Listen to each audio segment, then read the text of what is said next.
When Grayson Reed walked into the Harwick Elite Auction House that Saturday morning, wearing a flannel shirt and boots with dried mud still on the heel, the room didn't go quiet. It barely noticed him at all. That was the thing about men like Grayson. They didn't announce themselves. They didn't need to.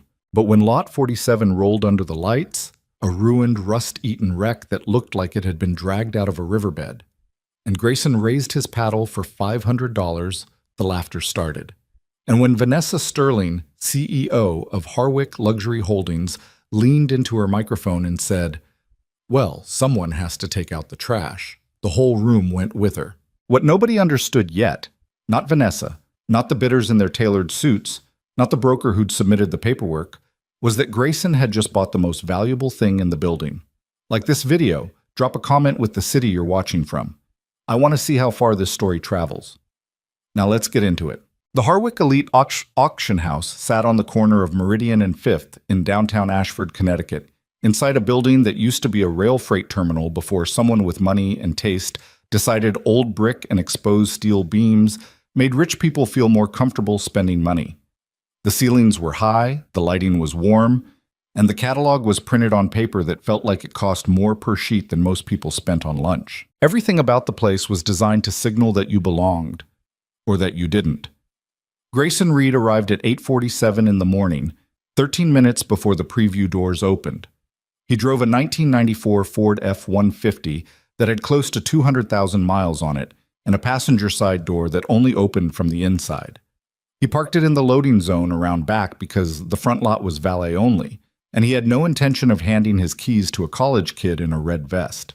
He sat in the cab for a moment with a folded paper catalog in his lap, the public one they'd mailed out 3 weeks ago, not the expanded, glossy version they handed to registered bidders.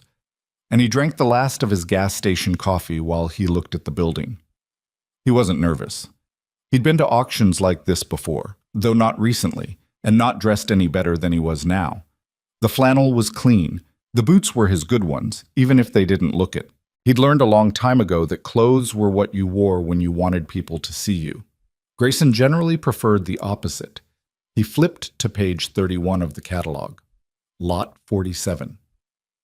The photograph they'd printed was a single image, taken from maybe 10 feet away with what looked like a phone camera, in bad light, angled slightly downward, as if the photographer had been in a hurry. The car, what remained of it, sat low and crushed in the frame. The roof had been caved in on the driver's side. The hood was crumpled in a way that suggested it had met something immovable at speed. The rear quarter panel on the left was peeled away from the body like an orange rind. There was rust in 3 places visible even in the bad photo, and the whole thing sat on bare wheel hubs because whatever wheels had been on it were long gone. The description read, 1970s European touring coupe, make uncertain, significant structural and cosmetic damage, non-running, sold as is for parts or project. No title on file, documentation pending. No title, no make. Documentation pending. Most people reading that would see a junk car, a liability, something you'd need a flatbed and a tetanus shot to deal with. Grayson had looked at that photograph for a long time when the catalog arrived. He'd looked at it under his desk lamp with a magnifying glass, which he understood sounded ridiculous, but that was the kind of thing you did when you'd spent 22 years putting broken cars back together and you started noticing the things that shouldn't fit. The roofline, even caved in, had a particular rake to it that didn't match the decade the listing suggested. The way the remaining bodywork curved at the C-pillar, you could barely see it in the photo. It was just a shadow, really. Wasn't something American manufacturers were doing in that era.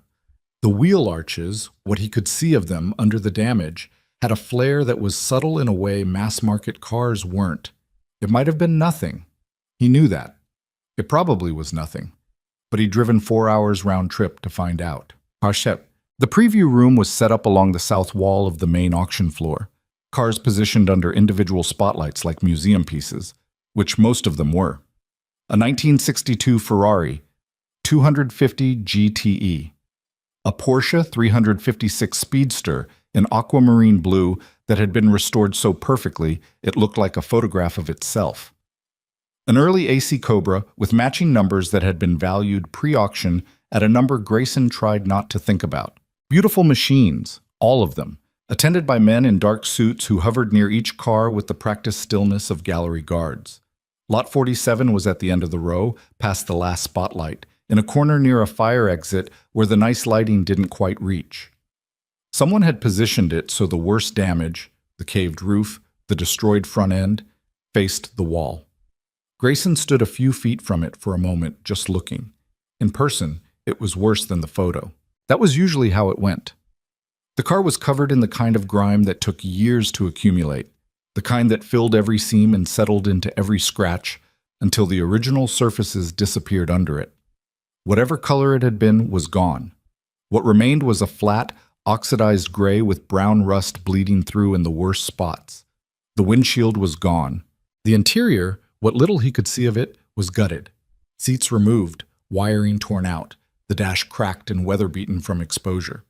He crouched beside the driver's rear quarter and looked at the body seam where the panel met the sill. He stayed there for a while. You know, the preview is more of a walkthrough situation. He looked up. One of the suits was standing nearby.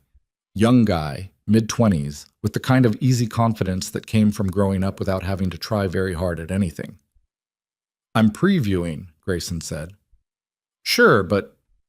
The young man glanced at the car, then back at Grayson, doing the mental math of flannel shirt plus bad car plus excessive crouching. That one's basically a parts car, if that. We actually debated pulling it from the catalog. Why didn't you? Because someone has to buy the ugly ones, I guess. He smiled like it was a joke they were sharing. Grayson looked back at the body seam. Who submitted the documentation? Sorry? The listing says documentation pending. Who's the submitting broker? The young man's smile adjusted slightly. I'd have to check. That's fine, I'll wait. The man walked away and didn't come back. Grayson spent another 20 minutes with the car, moving around it slowly, crouching and standing and looking at angles that probably seemed pointless to anyone watching. He ran his fingers along the door sill where the rocker panel had partially separated. He looked at what remained of the engine bay through the gap in the crumpled hood. He found one small piece of the firewall that hadn't been touched by the damage or the rust, where the original factory stampings were still faintly visible beneath decades of grime, and he took out his phone and photographed it 3 times from different angles. Then he went to register as a bidder. The woman at the registration desk had the particular kind of pleasant expression that people develop after years of being professionally pleasant to everyone, regardless of whether they deserve it. Name? Reed, Grayson Reed. She typed, looked at her screen. Do you have your registration deposit? I do. He handed over an envelope. She opened it, counted the cashier's check, and the pleasant expression didn't change, but something behind it shifted. The check was larger than she'd expected from the flannel shirt. Lot interest? 47. She typed again. Just the one? Just the one. She printed his bidder card and slid it across the counter with a yellow lanyard. The auction begins at 10. Lot 47 is toward the end of the order. Probably late morning, early afternoon. I figured. He found a seat near the back of the main floor and sat with his arms folded and his bidder card on his knee and watched the room fill up around him. The Harwick auction drew a specific kind of crowd. There were the serious collectors. You could identify them because they moved through the preview room like they were irritated to be there, which was the way people acted when they genuinely knew what they were looking at and had opinions about it. There were the dealers, working in pairs, talking quietly, occasionally photographing lots on their phones. There were the enthusiasts, a little younger, a little more obviously excited, wearing their knowledge more visibly. And there were the spectators, people who came because they could afford the registration deposit and the entry fee, and they liked being in a room where expensive things happened. Vanessa Sterling arrived at 9:50.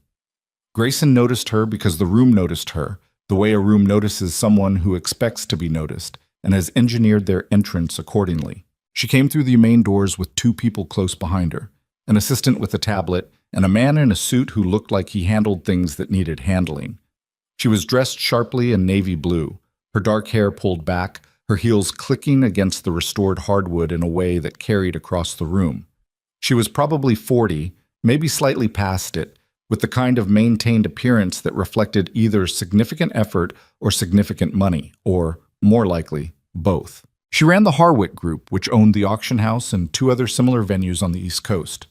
She appeared in trade publications and occasionally in the lifestyle sections of financial magazines. She had opinions about the automotive collecting world, and she shared them publicly and often.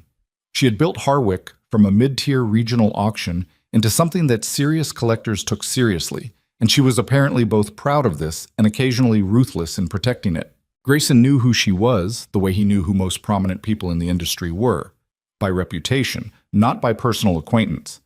He watched her make her way through the room, stopping to greet people, touching arms, laughing at the right moments. She paused at several of the preview lots and said things that made people nearby nod. She was good at the room, he'd give her that. She didn't look at lot 47, Schaumet. The auction began at 10:15, which was 15 minutes late, which nobody seemed to mind because the champagne and the coffee were both still flowing at the refreshment table near the east wall. The auctioneer was a small, precise man named Dalton, who had been doing this for 20 years and had the unhurried, rhythmic efficiency of someone who understood that the pacing of a room was everything. He moved through the early lots with a comfortable confidence, and the room responded. The Ferrari went for $1.4 million to a telephone bidder. The Porsche went to a man in a gray suit sitting 2 rows ahead of Grayson, who raised his paddle with the resigned expression of someone who had already known he was going to do it. The Cobra went for more than its pre-auction estimate, and there was a brief, contained moment of collective excitement when the hammer fell. Grayson watched all of it without moving. He drank water. He read through the catalog notes. He waited. Lot 47 came up at 11:48.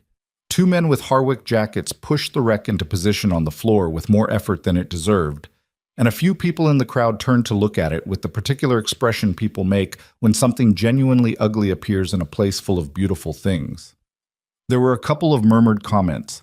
Someone near the front laughed at something their neighbor said. Lot 47, Dalton said, with the same tone he'd used for the Ferrari and the Cobra and every other lot before it. A European touring coupe, 1970s production, extensive damage, sold as is with no title. Documentation is currently pending submission to the registry. Will start at $200.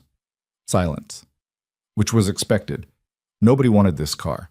It wasn't really even a car anymore. It was an object that had once been a car, and the gap between those two things was visible from 20 feet away. $200, Dalton said again. Anyone? Grayson raised his paddle. 200 to the gentleman in the back. Do I hear 250? Nobody heard 250. 300? Dalton tried. His voice remained completely even because Dalton was a professional. Grayson kept his paddle up. I'll take 300 from the same bidder. Any advance on 300? Dalton waited 5 seconds, which in an auction room was a fairly long time. 400? 350? Nothing. Going once at 300? 500. The voice came from Grayson. He hadn't raised his paddle again.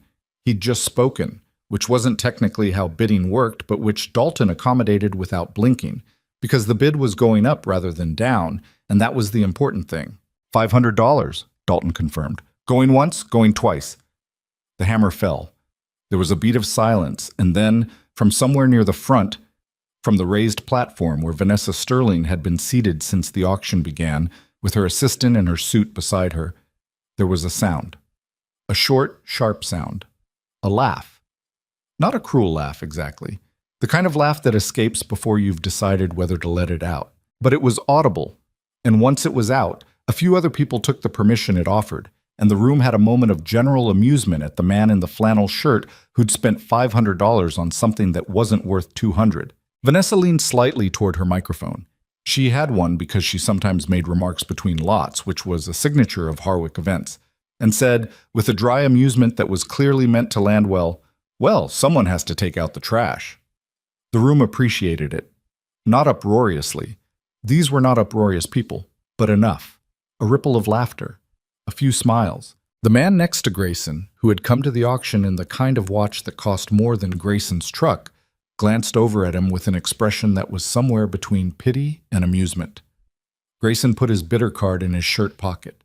He was already thinking about the firewall stamps. Loading the car took 40 minutes, and the better part of Grayson's patience, because the flatbed he'd arranged came with a driver who had opinions about the correct method of winching a vehicle with no wheels and no structural integrity, and felt compelled to share all of them. "This thing's not going to make it off the truck without losing something," the driver said, for the third time. "I know," Grayson said for the third time. "I'm just saying." "I know what you're saying, Carl. You sure you want this thing?" Grayson looked at the car on the flatbed, even loaded and strapped, even wrapped in the soft shame of its condition and the freshly attached Harwick purchase tag. It had that roofline. It had those wheel arches. It had the thing he'd seen in the catalog photograph at midnight 3 weeks ago and driven 4 hours to confirm with his own hands. "Yeah," he said, "I'm sure." Carl shrugged in the expressive way of men who are paid not to argue and climbed back into the cab. Grayson was walking toward his truck when someone behind him said, "Excuse me." He turned. It was the young suit from the preview room, minus some of his earlier confidence. "I found the broker information you were asking about this morning." Grayson waited. The documentation on Lot 47 was submitted by a firm called Caldwell Provenance Services. The young man paused, as if deciding how much to say. "They're a reputable outfit. They handle a lot of our import documentation. I wanted you to know, in case there are any issues with the title transfer." "Were there issues?" "No, I mean, the documentation is pending, like the listing said, but that's not unusual for vehicles in this condition without clear ownership history. It should clear in a few weeks." Grayson nodded slowly. "What's your name?" "Marcus. Marcus Vale. I'm in the authentication department." "Marcus." Grayson looked at him. "When the documentation comes in from Caldwell, I'd like a copy. You're the buyer, so you'll receive the standard paperwork. I'd like the full submission, whatever they sent in, not just the buyer summary." Marcus looked uncertain. "I'd need to check with whoever you need to check with." Grayson handed him a business card, plain white, name and phone number, nothing else. "Call me when you have it." He got in his truck and followed the flatbed out of the Harwick lot without looking back. Reed Restoration occupied a converted barn on 4 acres outside a small town called Collowick, about 40 miles north of Ashford. The barn had been there since the 1940s, and Grayson had bought the property 9 years ago when the previous owner, an elderly man who'd used it for actual farming, decided he was done with actual farming. It took Grayson 2 winters to get the building properly insulated and wired, and another year after that to outfit it the way he needed. The shop had 4 bays. 2 were occupied. A 1967 Alfa Romeo Spider that had been waiting on a transmission component from Italy for 6 weeks, and a 71 Jaguar E-Type in the early stages of a full restoration for a client in Boston who called every 10 days to ask about progress. The other 2 bays were clear. He pulled the car into the 3rd bay on Sunday morning, after the flatbed had dropped it the evening before. He'd left it sitting overnight, which he always did with new arrivals, because the first look you got at a thing in motion, loading, unloading, positioning, wasn't the same as the look you got at it standing still.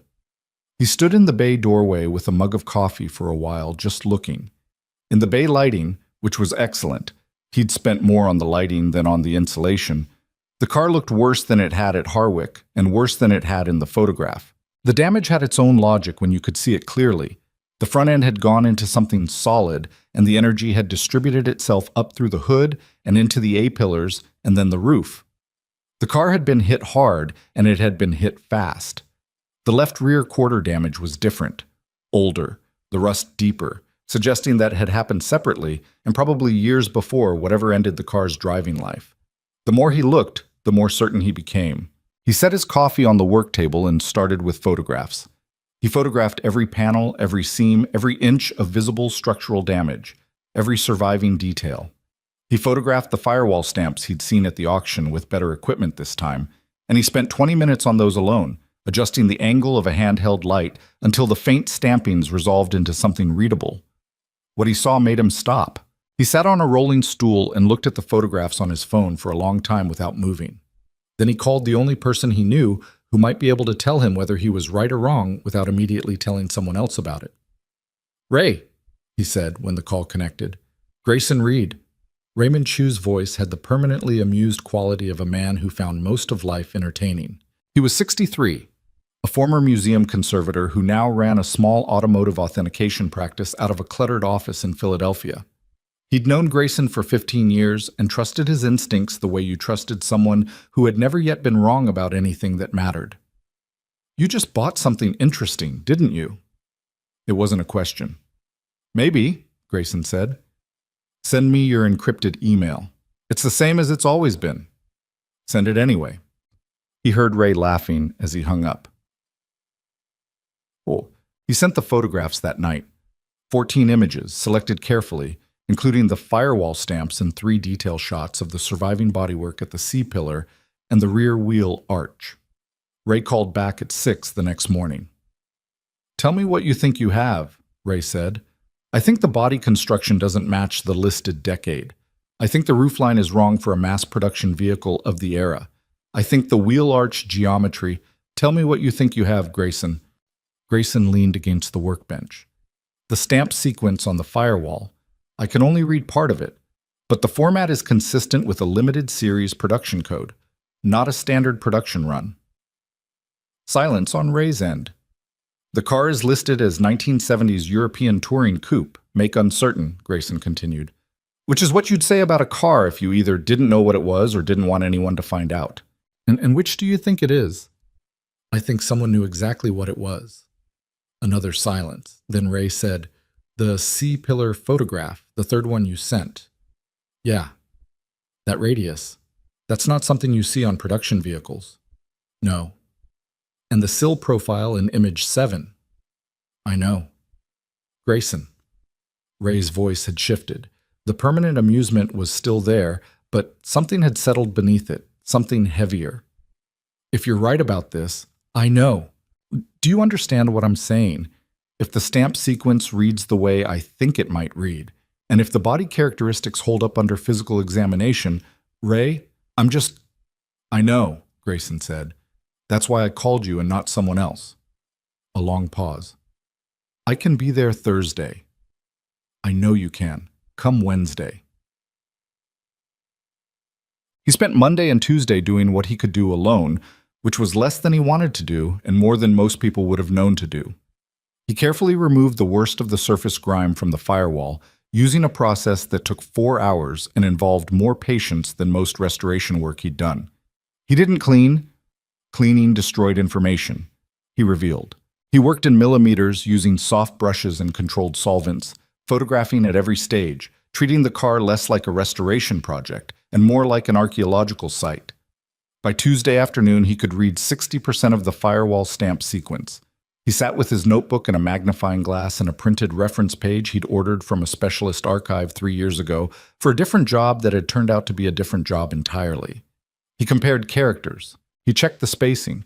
He went over it 3 times before he wrote anything down. What he wrote down was a number. He looked at the number for a long time. Then he turned the notebook face down on the workbench, went inside his house, which sat about 30 feet from the barn, and made himself eat something for dinner because he hadn't eaten since that morning, and his hands were starting to feel less reliable than he needed them to be.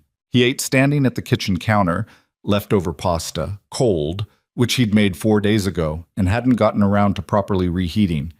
And he looked out the window at the barn where the light was still on over Bay 3. He thought about the woman at the microphone. The dry, easy laugh. Someone has to take out the trash. He wasn't angry about it. He understood how the world worked, and he understood that people made assessments based on what they could see, and what she'd been able to see was a man in a flannel shirt raising a paddle for a destroyed car. Her read of the situation wasn't wrong, exactly. It was just incomplete. He finished the pasta, rinsed the bowl, and went back to the barn. Ray Chu arrived Wednesday morning in a silver sedan that had a dent in the rear quarter that he'd had for at least 4 years and seemed entirely untroubled by. He was a small man with wire-rimmed glasses and white hair that he'd mostly given up trying to manage, and he came into the barn with a rolling case of equipment and the manner of someone who had been looking at cars for 40 years and had long since stopped being surprised by what he found. He stood in front of the car for exactly 1 minute without saying anything. Then he turned to Grayson. "You found this at the Harwick auction?" "Yes." "In Ashford?" "Yeah." Ray looked back at the car. "And the listing?" "European touring coupe, 1970s, make uncertain." "Make uncertain." He said it quietly to himself. Right. He opened his rolling case and put on magnification glasses that made him look slightly alarming and got to work. Grayson left him alone. He went to the Alfa Romeo and continued working on the transmission. He could hear Ray moving around the bay, the soft metallic sounds of tools being picked up and set down, the occasional murmur of someone talking to themselves through a problem. But he didn't interrupt. Ray worked the way Grayson worked, slowly and with full attention and without hurrying toward a conclusion before the evidence was ready to give one. At noon, Ray came and found him. "Let's go inside," Ray said. They sat at Grayson's kitchen table, which had a collection of reference books and parts catalogs and coffee-stained notepads that occupied roughly half its surface. Ray put his glasses on the table and pressed his fingers together and looked at the tabletop for a moment. "Okay," he said. "What's your number?" Grayson told him the number from his notebook. Ray nodded slowly. "That matches what I'm reading on the firewall, which means, if the registry records are what I think they are," he stopped. "Grayson, you need to understand that I am not going to say what I think until I have done a full physical analysis, because this is not the kind of thing you say before you're certain. I know that. And even then, we're going to need at least 2 independent confirmations before I know that too." Ray looked at him. "Are you prepared for this to be nothing? Because it might be nothing. The stamp sequence could be a reproduction. The body characteristics could be coincidental. The damage could be concealing problems that rule out." "Ray?" Grayson met his eyes. "I've been in this business for 22 years. I've been wrong before. I know what it feels like to be wrong, and I know what this feels like, and it doesn't feel the same." A long pause. Ray picked up his glasses and turned them over in his hands. "No," he said quietly. "It doesn't feel the same to me either." What it felt like, specifically, was this. The car in Bay 3 of Reed Restoration, the car that had been rolled out at the Harwick auction to general indifference and had sold for $500 to a man in a flannel shirt, appeared, pending full verification, to be one of an extremely limited series of vehicles produced in a specific window of time by a manufacturer that had existed briefly, brilliantly, and then stopped existing. The series had been produced in a number so small that the automotive world had assumed most of them were gone. One had been confirmed in a museum in Europe. 2 had sold at major international auctions in the past decade for numbers that made the financial press. The rest were believed lost to time, to neglect, to the ordinary attrition of machines that weren't treated as the remarkable things they were. The car Grayson had bought for $500 might be one of the rest. He didn't tell anyone this. Not yet. He went back to the barn after Ray left. Ray was going to his office to begin pulling registry records and archive documentation, a process that would take weeks, and he stood in front of the car in the overhead light of Bay 3 and looked at it for a long time. The damage was real. The rust was real. The years of neglect and the violence of whatever accident had ended its road life were all real and present and undeniable. This was not a car anyone would look at and see anything but a wreck. But Grayson had spent his whole adult life learning to look past what things appeared to be. He put his hand on the door sill, so gently, the way you touch something that might be fragile, and he thought about what was underneath all of it. The original metal, the original lines.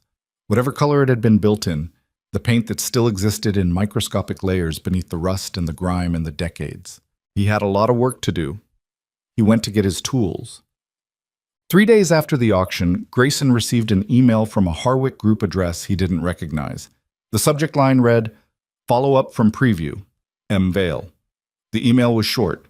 Marcus had checked with his supervisor about providing the full Caldwell Provenance Services submission. His supervisor had said the standard buyer summary was all that was available to purchasers. He apologized for the inconvenience. He hoped Grayson was enjoying his purchase. At the bottom of the email, below the Harwick Group logo and Marcus's professional signature block, there was a single line of personal text that hadn't been formatted into the email template. "For what it's worth, I pulled the submission myself. There are some things in the documentation that didn't look right to me. I'm not sure what to do with that." Grayson read the last 2 sentences 3 times. Then he replied with 2 words. "Call me." His phone rang 4 hours later. Meanwhile, In an office on the 14th floor of the Harwick Group's Ashford headquarters, Vanessa Sterling was looking at a piece of paper that was giving her a headache. She hadn't thought about Lot 47 since the auction. Why would she? It had sold for $500 to a man she'd embarrassed in front of a room full of people. And that had been the end of it. She had other things to manage. 2 upcoming auctions, a potential acquisition of a competing venue in Boston, 3 ongoing disputes with consignors about reserve prices, and a profile piece for a trade publication that she'd pushed back twice and was running out of excuses to push back again. The piece of paper was a standard provenance audit, a random sample her authentication department ran quarterly, checking a selection of recent lot submissions against known registry databases. The audit had flagged something. Not in Lot 47. In the documentation surrounding Lot 47, specifically in the brokerage submission from Caldwell Provenance Services, which had been submitted 14 days before the auction, and which had listed the vehicle's provenance as uncertain, likely salvage acquisition, Central European origin. The flag was technical. A registration document number that appeared in the Caldwell submission didn't match the format used by any registry Harwick's system recognized. It wasn't a forgery flag, exactly. It was an anomaly flag. The kind of thing that got generated and reviewed and usually turned out to be a data entry error or a formatting difference between international registry systems. Usually. Vanessa looked at the flag number for a while. Then she picked up her phone and called her head of authentication. "The Caldwell submission on Lot 47, she said. "Walk me through it." A pause on the other end. "That lot already sold, Ms. Sterling." "I know it already sold. Walk me through the submission." Another pause, longer. "I'll need to pull the file." "Pull it." She set the phone down and looked out her 14th floor window at downtown Ashford, which was doing what downtown Ashford always did in late October, going gray and brown as the last of the leaves came down and the cold settled in. The thing about her job, the thing she had learned slowly and only through mistakes, was that the reputation of an auction house was exactly as strong as its documentation process. You could have the most beautiful catalog, the most prestigious consignors, the most sophisticated bidders. All of it collapsed the moment someone found out you'd sold something that wasn't what it was supposed to be, or wasn't supposed to be what it was. She pulled the Caldwell submission up on her computer herself before her authentication head called back. And as she read through it, actually read it, for the first time, rather than relying on the department's summary clearance, she felt the specific, unpleasant sensation of something being wrong in a way she couldn't yet fully articulate. She was still reading when her phone rang again. She let it ring. The phone Marcus Vale used to call Grayson was not his work phone. That detail registered immediately when Grayson picked up and heard the slightly over-careful quality in the younger man's voice, the flatness of someone who had rehearsed the first sentence 3 times and was now delivering it and trying not to sound like they had. "I wanted to make sure this was a personal call," Marcus said, "not a Harwick call." "Understood," Grayson said, "because I don't want to overstate what I saw. It might be nothing. It probably is nothing. I'm not a documentation specialist. I'm more on the physical authentication side, and this was outside my—" "Marcus," Grayson set down the wrench he'd been holding. "Just tell me what you saw." A breath on the other end. The Caldwell submission had 3 supporting documents: a salvage record, an import declaration, and a provenance attestation. Those are standard for a vehicle with no clear title history. You need at least 2 of the 3 for us to list the lot, and having all 3 is actually better than most distressed condition submissions we receive. Okay. The salvage record was fine. I checked the format. It matched the issuing agency's standard template. The record number was in sequence with other records from the same period. Nothing unusual. The import declaration was also clean. He paused. The provenance attestation is the 3rd document. It's basically a written statement from the broker confirming they've investigated the vehicle's history to the best of their ability and are representing its provenance honestly. Standard broker language. Yes, exactly. And most of the time, those documents are templated. Caldwell submits maybe 15 to 20 lots a year with us, so we know their format, we know their language. This one used the same template. Another pause. Longer. Except for one line. In the section where they describe the vehicle's origin chain, the sequence of ownership as best as they can establish it, There's a reference to a transfer of ownership from a named estate in Central Europe. Grayson was very still. What name? Albrecht, the Albrecht estate. The name meant something to him immediately, and it was not a small something. He sat with it for a second. Grayson, Marcus said, does that mean something to you? Maybe. Keep going. The thing is, and this is what I couldn't get out of my head, I've seen the Albrecht name before. Not in a submission, but in an archive document my department keeps for reference. It's on a short list of known collector estates with documented connections to significant vehicles that have been reported missing or unaccounted for since the 80s. It's not a fraud flag exactly. It's more of a watch list is too strong a word. An awareness list. Who maintains that list? We do. Internally. The authentication department. It was started by the previous department head before I joined. Most of the estates on it are benign, yet they're just names that come up in connection with disputed provenance claims, and documenting them doesn't mean anything fraudulent happened. But it's a flag. Yes, in my opinion, which is why I checked to see if the Albrecht reference had been noted in the submission review. A beat. It hadn't. The submission was cleared without anyone catching it. Grayson rubbed the back of his neck. Outside the barn windows, the afternoon was going gray, the light flattening. He could hear the wind picking up against the north wall. Marcus, why are you telling me this? The question sat on the line between them for a moment. Because you bought that car, Marcus said finally.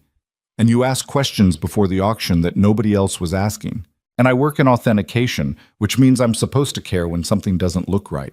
And mostly I do care. I don't always know what to do with it when I find it. You're telling me, Grayson said. That's what you're doing with it. Yeah. A short, uncertain laugh. I guess I am. Okay. Grayson looked across the bay at the car under its work lights.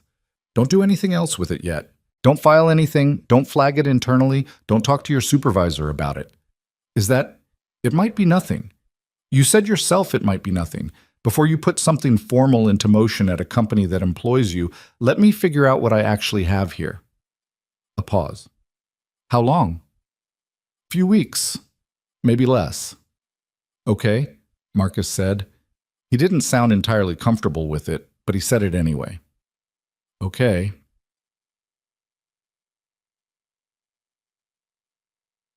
The Albrecht name sent Grayson to his reference library, which occupied 3 shelves along the south wall of his workshop office and was organized in a system that made complete sense to him and would have made no sense to anyone else. He spent 2 hours that evening going through archive catalogs, production records, and collector correspondence that he'd accumulated over 22 years of doing this work, some of it photocopied from documents he'd seen at museums and private collections, some of it scanned and printed from specialist databases, some of it, the older, more obscure material, purchased from estate sales and defunct dealers who hadn't known what they had. He found the Albrecht reference in a collector correspondence archive from the early 90s, a photocopy of a letter written in German that he'd had partially translated years ago for a different inquiry. The letter was from a collector to an Austrian dealer, discussing the disposition of a small private collection following the death of a family member. One paragraph mentioned a vehicle that had been part of the collection for many years, noted as having come to the family through a private sale in the 1960s, and described in terms that were both vague enough to protect the seller's privacy and specific enough that Grayson, reading it now, felt something tighten in his chest. He sat with that letter until close to midnight. Then he photographed it, sent the image to Ray with a single line of text, check the Albrecht connection in your registry research, and went to bed. He didn't sleep particularly well. No. Ray called at 7 the next morning, which was unusual because Ray generally didn't reach full cognitive function until after his second coffee, which he took at 9. The registry research, Ray said, without preamble. Yeah. There's a gap. Ray's voice had that quality again. The humor still present, but subordinate to something else. In the production records for the series we're looking at, there are documented examples whose histories can be traced through to the present. And then there are the ones that fall off the record at various points. Most of those we can account for: known accidents, documented destructions, museum acquisitions, confirmed sales with traceable chains. And the ones you can't account for, 3 vehicles, whose last confirmed documentation places them in European private collections in the late 70s and early 80s, after which they simply stop appearing in any record. 3. 3. A pause. Grayson, one of those 3 has a provenance trail that includes a private sale in the mid-60s to a collector family in Central Europe. The family name in the records is Albrecht. The barn was quiet around him. Through the window he could see the morning coming up flat and pale over the tree line, the kind of October morning that couldn't decide whether to be beautiful or bleak. So the car in my bay, Grayson said carefully, could be a vehicle that left the documented record in approximately 1981 and hasn't appeared since. Could be. Could also be a different car with a similar history. I need more data. The physical examination I did was preliminary, so I need to come back with better equipment and more time. And we need those firewall stamps fully read. The partial sequence you have isn't enough. I know. There's something else, Ray said. I called a colleague at the International Registry last night. I didn't give him specifics. I framed it as a general inquiry about the Albrecht estate's documentation history. He told me that the estate's records have been the subject of 2 separate provenance inquiries in the past 15 years. Both were resolved without any formal findings. Resolved how? He didn't know, or didn't want to say. A beat. Which is its own kind of answer. Grayson looked at the car through the office window. From this angle, he could see the line of the surviving roof, the way it swept back from the damaged A-pillar. And even now, even knowing everything he was learning, that line did something to him. There was an intelligence in it, a purposefulness. Someone had thought very hard about that curve. Come back Friday, he said. I'll be there Thursday evening. Bring the spectrometer. I was already planning to bring the spectrometer, Grayson. I know. I just wanted to say it. He heard Ray exhale in a way that was almost a laugh. Thursday evening. Don't touch the firewall area before I get there. I know how to do my job, Ray. I know you do. That's why I said it. He spent Wednesday alone with the car, doing the work he could do without risking the evidence he needed to preserve. The first phase of any serious restoration, the phase before you touched anything, before you cut or ground or welded or painted, was documentation. Not just photography, though photography was continuous and obsessive. It was mapping, understanding the topology of the damage, where it started, how it moved, what it had done to the structure beneath. The difference between surface damage and structural damage. The difference between what looked destroyed and what actually was. Grayson worked with a systematic patience that he'd developed over years and that no one had taught him. He'd taught himself, through jobs that went wrong when he moved too fast and jobs that went right when he didn't. He marked the car in sections using a system of numbered tags, photographed each section from multiple angles, and kept a written log in a notebook that was already half full by Wednesday evening. What the documentation was telling him, increasingly, was that the car had been in one very bad accident and had then been, and this was the part that kept stopping him, deliberately made to look worse than it was. That was a hard conclusion to reach, and he reached it carefully. But the evidence was there. In the areas of the car farthest from the primary collision damage, the rear sections, the lower panels on the passenger side, the rust was wrong, not in kind, but in distribution. True corrosion, the kind that accumulated over decades of neglect and exposure, spread from the inside out. It started in seams and drain channels and worked outward. What he was finding on portions of this car was rust that was heaviest on the surface, concentrated in specific areas, with cleaner metal beneath. Not everywhere, but in enough places that it wasn't coincidence. Someone had treated this car. Not recently, not professionally, but at some point in its past, someone had applied something, acid, likely, or a chemical accelerant, to specific areas of the bodywork to advance the appearance of deterioration. He sat on his stool and looked at that for a long time. You did that to a car for one reason. You did it to make the car look like less than it was, to obscure its condition, to ensure that anyone who looked at it casually, at an auction preview, say, in a far corner under bad lighting, would see a wreck and keep walking, which meant someone had known what it was, and had very deliberately made sure no one else would figure it out. Ray arrived Thursday at 7:30 in the evening with his equipment case, a bag of takeout Thai food, and the specific expression he wore when he was turning something over in his mind and hadn't yet decided what it was.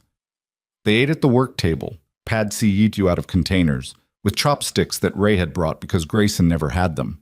And Grayson told him about the rust. Ray listened without interrupting, which was unusual. When Grayson finished, Ray set down his chopsticks and looked at the car.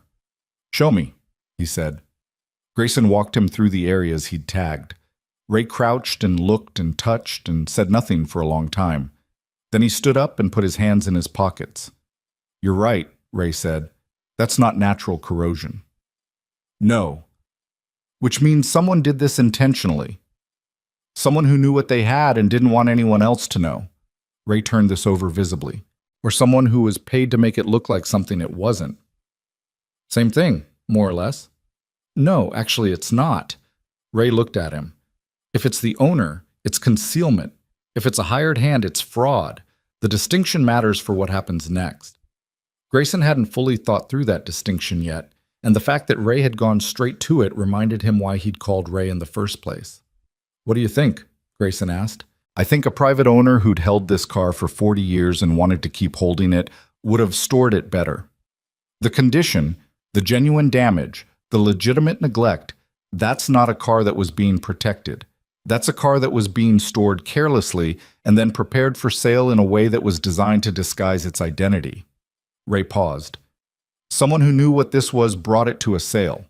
They disguised it. They submitted documentation designed to describe a generic wreck, and they put it in a room full of sophisticated buyers expecting nobody to look closely enough." "They were almost right," Grayson said. "They were almost right," Ray agreed. They stood with that for a moment. "Friday morning," Grayson said. 7 o'clock. I'll need full access to the firewall area, and I need at least 3 hours uninterrupted." "You've got it." Meanwhile, in the Harwick Group's 14th floor offices, Vanessa Sterling was having a different kind of Thursday. Her authentication director, a deliberate, careful woman named Joanna Park, who had been with the company for 11 years and whom Vanessa trusted precisely because she was not the kind of person who panicked, had come to her office at 9 in the morning, closed the door, and said, "We need to talk about the Caldwell submission." Vanessa had been expecting this, or something like it. She'd been looking at the Caldwell documents herself for 3 days, and she had the specific feeling, familiar from years of running a business where small problems could become very large ones very quickly, that she was looking at something that was not yet fully revealed. "Tell me what you found," Vanessa said. Joanna sat across from her and opened a folder. She was a methodical woman who organized her findings before she presented them, which Vanessa normally appreciated, and which right now she found slightly maddening because she wanted Joanna to just start talking. "The registration document number in the Caldwell Provenance Attestation," Joanna said, "doesn't correspond to any issuing authority we can identify. I've contacted our counterparts at 3 European registries, German, Austrian, and Belgian, and none of them can locate the document number in their systems." Vanessa said nothing. She kept her face neutral. "That could mean the number was entered incorrectly," Joanna continued. "Transcription errors happen, especially with European alphanumeric sequences that don't map cleanly to our formatting standards. So I went back to Caldwell directly and asked them to verify the source document. And they said the document had been provided by the estate agent representing the seller, and they forwarded it to me." Joanna turned to a page in her folder. "This is what they sent." She placed a document on Vanessa's desk. It was a scan of what appeared to be a European registration record, in German, dated 1978. "I had this translated," Joanna said. "The document describes a vehicle. The make, model, and year are consistent with the Caldwell submission. However," she indicated a section near the bottom of the page. "This serial number here." Vanessa looked at it. "That serial number format," Joanna said carefully, "was not used by any European motor authority in 1978. The format it uses was standardized in 1986 under a pan-European regulatory agreement. It physically could not appear on a 1978 document." Vanessa looked up from the paper. "The document," Joanna said, "is fabricated." The office was quiet. From somewhere down the hall came the muffled sound of a phone ringing, going unanswered. "How confident are you?" Vanessa said. "Very." Joanna's voice was even. I've seen authentic documents from this period. I've also seen forgeries. The serial number format isn't the only issue. The typeface used in the header section appears in a second registry document Caldwell submitted, which is dated 1974. The typeface in question wasn't commercially available until 1981. Someone made these documents, and they made them without having access to authentic period examples to copy from. Vanessa set the paper down and sat back. Caldwell? Yes. Have they worked with us for how long? 8 years, 47 submitted lots, including this one. We've had no prior issues. Have you reviewed the previous submissions? I've started. I've gone back 3 years so far. Everything looks clean. This appears to be isolated. Or more precisely, this appears to be the first time they've submitted documentation for a vehicle whose history they're actively concealing. Or the first time they've done it with us, Vanessa said. Joanna nodded. That's also possible. Vanessa turned to her window. The October light was thin and flat, the kind that didn't flatter anything. She thought about the auction floor, about the laugh she'd let out, the line she'd delivered into the microphone. She thought about $500 and a flannel shirt, and the particular quality of attention a person gave something when they believed in it, regardless of what anyone else thought. She pushed that thought aside. It was beside the point. We need to talk to our legal team, she said. Today. Already scheduled for this afternoon. And we need to contact Caldwell formally, but not until I've spoken to legal. I don't want them to know we've found this before we've decided how to proceed. Understood. Joanna. Vanessa looked at her. You said the document is fabricated. If the documentation is fabricated to conceal the vehicle's true identity, what does that mean for what was actually sold? Joanna was quiet for a moment. It means we may have facilitated the sale of a misrepresented vehicle. It means the buyer acquired something that was not described accurately. And it means, she paused, depending on what the vehicle actually is, it could mean we're at the edge of something considerably larger than a single fraudulent submission. Vanessa turned back to her window. Find out everything you can about Caldwell Provenance Services, she said. Principals, history, other auction houses they work with. Don't use our regular research channels. Use outside counsel. Yes. And pull the purchase record for Lot 47. I want to know who bought it. Joanna gathered her folder. She was almost to the door when Vanessa said, One more thing. Ms. Sterling, the man who bought Lot 47, do you know anything about him? A brief pause. Only what's in the buyer registration. Grayson Reed, a restoration specialist based in Colwick, registered with a cashier's check, single lot interest. Vanessa thought about that. The single lot interest, the cashier's check, the deliberate specificity of a man who'd driven to an auction to buy one specific thing that nobody else wanted. He knew, she said quietly. Not to Joanna, more or less to herself. Joanna, to her credit, didn't ask what she meant. Ray Chu worked on the firewall for 4.5 hours on Friday morning. He used the spectrometer, which could read the chemistry of the metal's surface treatments and give him information about the original factory processes, and he used a fiber optic illumination rig that he'd designed himself and which allowed him to read stampings in conditions of extreme corrosion, and he used, at one point, a set of magnification lenses that he wore simultaneously and that made him look, Grayson thought, like a man who'd lost an argument with a laboratory. Grayson worked on the E-Type. He'd gotten the part from Italy finally. It had cleared customs and arrived, in the wrong packaging but correct otherwise, and he could start on the transmission. He worked and listened to the sounds of Ray working across the bay, and around 11:30 Ray said without looking up, I have it. Grayson set down his tool and walked over. Ray straightened up slowly. His back had started giving him trouble the previous year, and he'd adapted to it without complaint, mostly by moving more carefully and taking longer to straighten from crouched positions. He had his notebook in one hand and his reading glasses pushed up on his forehead. Full sequence, Ray said, and showed him the notebook. Grayson looked at the number. He already knew what it meant. He'd been building toward this for a week and a half. But seeing the complete sequence written in Ray's careful handwriting made it stop being something he suspected and start being something he had. It was a different weight. heavier in a way that wasn't unpleasant exactly, but wasn't light either. Okay, Grayson said. I need to run this against the primary registry, Ray said. And I want a second opinion on the spectrometer readings. I know a materials chemist at Penn who does vehicle authentication. She's good, she's discreet, and she can corroborate the factory surface treatment data independently. How long? 2 weeks for everything, maybe 3. He looked at Grayson. You're not going to rush this. I know. Because the value of being right is directly proportional to being thorough. And if we're actually right, Ray, I know. I'm just going to say it anyway. If we are right, the difference between a careful verification process and a rushed one is the difference between unassailable and questionable. And unassailable is the only version of this story that ends well. Grayson looked at the car. What about the artificial corrosion? Document everything you've found. Photographs, locations, your methodology for identifying it. Keep it all. That's going to matter. It already does matter. Someone faked this car's condition. That's not a paperwork problem. That's an act of concealment. Yes. Ray put his notebook away. Which means the question isn't just what this car is.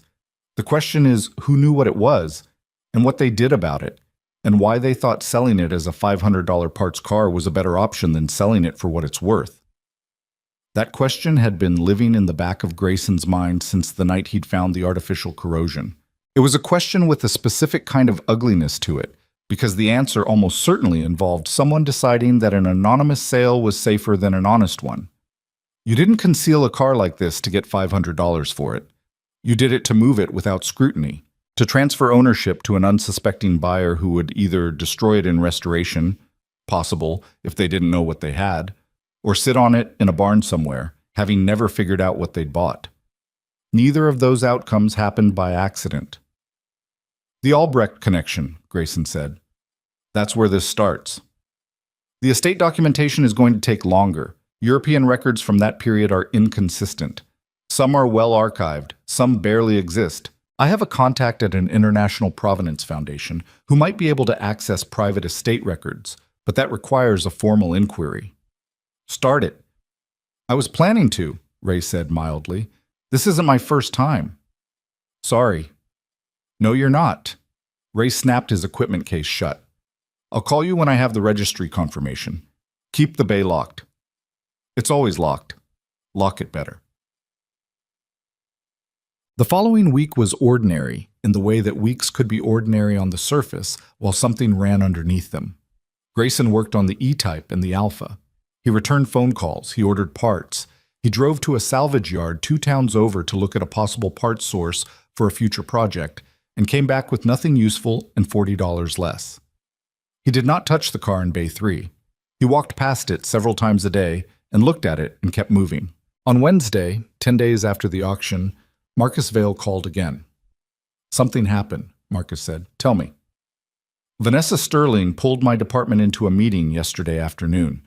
Her and Joanna Park from Authentication, and 2 people I didn't recognize. I think they were outside legal counsel. They were asking questions about the Caldwell submission. Grayson said nothing. Joanna presented findings about the documentation being fabricated. The registration document, the serial number format. Apparently they confirmed it's a forgery. A pause. Grayson, they know the documentation is false. They're investigating Caldwell. How far along are they? They've already contacted outside counsel. I think they're planning to report to a regulatory authority, but I don't know which one or when. They're being careful about it. Were you asked about your concerns? A brief silence. No, I wasn't asked. I wasn't the one who found the forgery. Joanna found it independently. Nobody knows I called you. Grayson considered that. You should probably stay out of it for now. Let the process happen. If they ask you directly, be honest. You noticed the Albrecht reference and didn't know what to do with it. That's the truth. Don't make it more than it is. What about you? Do they know you know anything? No. Are you going to tell them? Grayson looked at Bay 3. The car sat in its partial shadow, inert and patient, holding everything it held. When the time is right, he said. When is that? When I know for certain what I have. Marcus was quiet for a moment. The woman who made the joke at the auction. Vanessa Sterling. I've worked for her for 3 years, and I know her reputation from before that. She's not a bad person. She's demanding, and she cares too much about what rooms think of her, but she's not dishonest. This investigation she's running, she's taking it seriously. Good, Grayson said. She should. He meant it without edge. It was what he would have expected of anyone running an auction house. The obligation to pursue a problem once you'd found it. What you did with a problem when you found it said more about a person than almost anything else. He just hadn't expected to have a reason to think about Vanessa Sterling's character at all. The call from Ray came on a Friday afternoon, 17 days after the auction, while Grayson was cleaning up the bay at the end of the day. He had the radio on, a country station he'd been listening to since he was a teenager, which had changed formats twice and still managed to play songs he recognized. And he almost didn't hear his phone over the opening bars of something steel guitar heavy. The registry confirmed the sequence, Ray said. Grayson turned down the radio. The complete firewall stamp sequence corresponds to a vehicle registered in the production records as chassis number. Ray read the number, which is one of 3 remaining unaccounted examples from the series. One of 3. One of 3. The registry has it listed as missing status, last documented provenance, placing it in the Albrecht Estate Collection, Central Europe, 1979. A pause. Grayson, the last confirmed sighting of this car was 44 years ago. 44 years. Grayson stood in the middle of his bay with his phone and looked at the car. It had been somewhere for 44 years. In a barn, maybe. In a garage. In some corner of some property where nobody knew what they had or nobody wanted anyone else to know. And then it had moved, transferred, sold, shipped, and ended up in the hands of someone who had applied corrosive chemicals to its bodywork and submitted forged documentation and put it in a Connecticut auction house in the hopes that it would disappear again into ignorance. The chemist, Grayson said. She confirmed the factory surface treatment data. The metal chemistry is consistent with the original manufacturer's process from the relevant production period. It is not a replica. It is not a later vehicle modified to appear as an earlier one. Ray's voice was steady in the way voices were steady when people were working hard to keep them that way. Grayson, you have the real thing. The radio was playing something now that he couldn't identify, something slow and unfamiliar. And the light in the bay was the particular warm light of late afternoon that came through the west windows and fell across everything at an angle that made ordinary things look like they deserved to be painted. The car sat in that light. Okay, Grayson said. Okay. You need to contact the registry formally, not through me, directly as the current title holder. They have a missing vehicle protocol and it needs to be initiated by... I know. And you need legal representation before you do anything else, someone who specializes in... Ray. A pause. Thank you, Grayson said. He heard Ray take a breath. Don't thank me yet. This is going to get complicated. It's already complicated. More complicated, then. I know. Call me after you talk to a lawyer. He set the phone down on the workbench and stood in his bay in the late afternoon light and let himself have the moment for what it was. Not a celebration, nothing so clean as that, but a specific and private recognition that the thing he'd believed was true had turned out to be true. There was satisfaction in that, the deep, unshowy kind that came from trusting your own eyes when nobody else did. Then he turned off the radio, locked Bay 3 with the deadbolt he'd installed the week before, and went inside to find a lawyer who specialized in automotive provenance disputes. He didn't find one that evening. He found 3 names and left messages with 2 of them. He ate dinner, actually cooked this time, eggs and toast, nothing impressive, and sat at his kitchen table with his notebook and a pen and wrote down everything he knew in chronological order, from the catalog photograph to Ray's phone call, not because he needed to organize his own memory, but because he understood that very soon he was going to need to explain all of this to people who hadn't been living inside it for 3 weeks. He wrote for an hour. When he was done, he looked at what he had, turned to a clean page and wrote 2 words at the top. What next? He sat with that for a while. He didn't have all the answers yet, but he was beginning to understand the shape of the question. The lawyer's name was Ellen Marsh. And she called back on a Monday morning while Grayson was under the Alfa Romeo dealing with a brake line that had decided to be difficult. He heard his phone on the workbench and let it go to voicemail, finished what he was doing, wiped his hands on a rag that was already beyond saving, and listened to the message. Her voice was brisk without being unfriendly. The voice of someone who billed by the hour and understood that efficiency was a form of respect. He called her back. "Mr. Reed," she said, "you left a message about a provenance dispute involving a recently acquired vehicle. Can you give me the basics?" He gave her the basics. He kept it to facts: the auction, the price, the documentation irregularities, the independent verification, the registry confirmation. He didn't editorialize. Ellen Marsh asked 3 questions during the summary, each one precise enough that he understood she'd done this kind of work before. When he finished, there was a brief silence on her end. "The vehicle is registered as missing status with the International Registry," she said. "Confirmed. And you are the current possessor, not yet confirmed legal owner because there's no clean title." "Correct. And there's an active investigation at the auction house level regarding the fraudulent documentation." "As far as I know." "Mr. Reed." Another brief pause. "Do you understand that missing status vehicles under registry protocol are subject to a formal claims process, and that your possession of the vehicle, regardless of how you acquired it or what you paid for it, does not automatically constitute ownership?" "I understand that." "And you understand that when you initiate contact with the registry, you are triggering a process that takes the vehicle out of your sole discretion and places it into a multi-party legal framework?" "Yes." "And you want to do this anyway?" It wasn't really a question, but he answered it. "Yeah, I want to do this anyway." She took that in.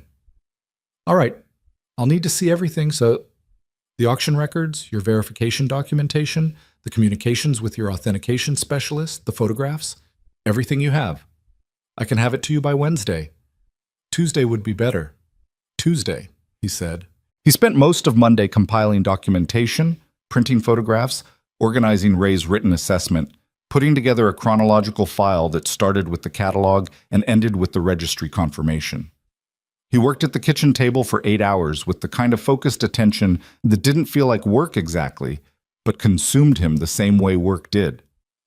Around 7 in the evening, his phone buzzed with a text from a number he didn't have saved. It took him a moment to recognize Marcus Vale's personal number. The text said, "They've formally contacted Caldwell. Meeting happened today. I wasn't in it, but heard the fallout. Things are moving." Grayson read it twice, then typed back, "Thanks. Stay out of it if you can." 3 dots appeared, then disappeared, then appeared again. Then, "Too late for that probably. Joanna asked me today about the Albrecht reference. I told her what I told you." He set the phone down and sat for a moment. Marcus had done the right thing. There was nothing else he could have done, really, once he'd been asked directly. But it meant the pieces were starting to move toward each other, and Grayson had less control over the timing than he'd had a week ago.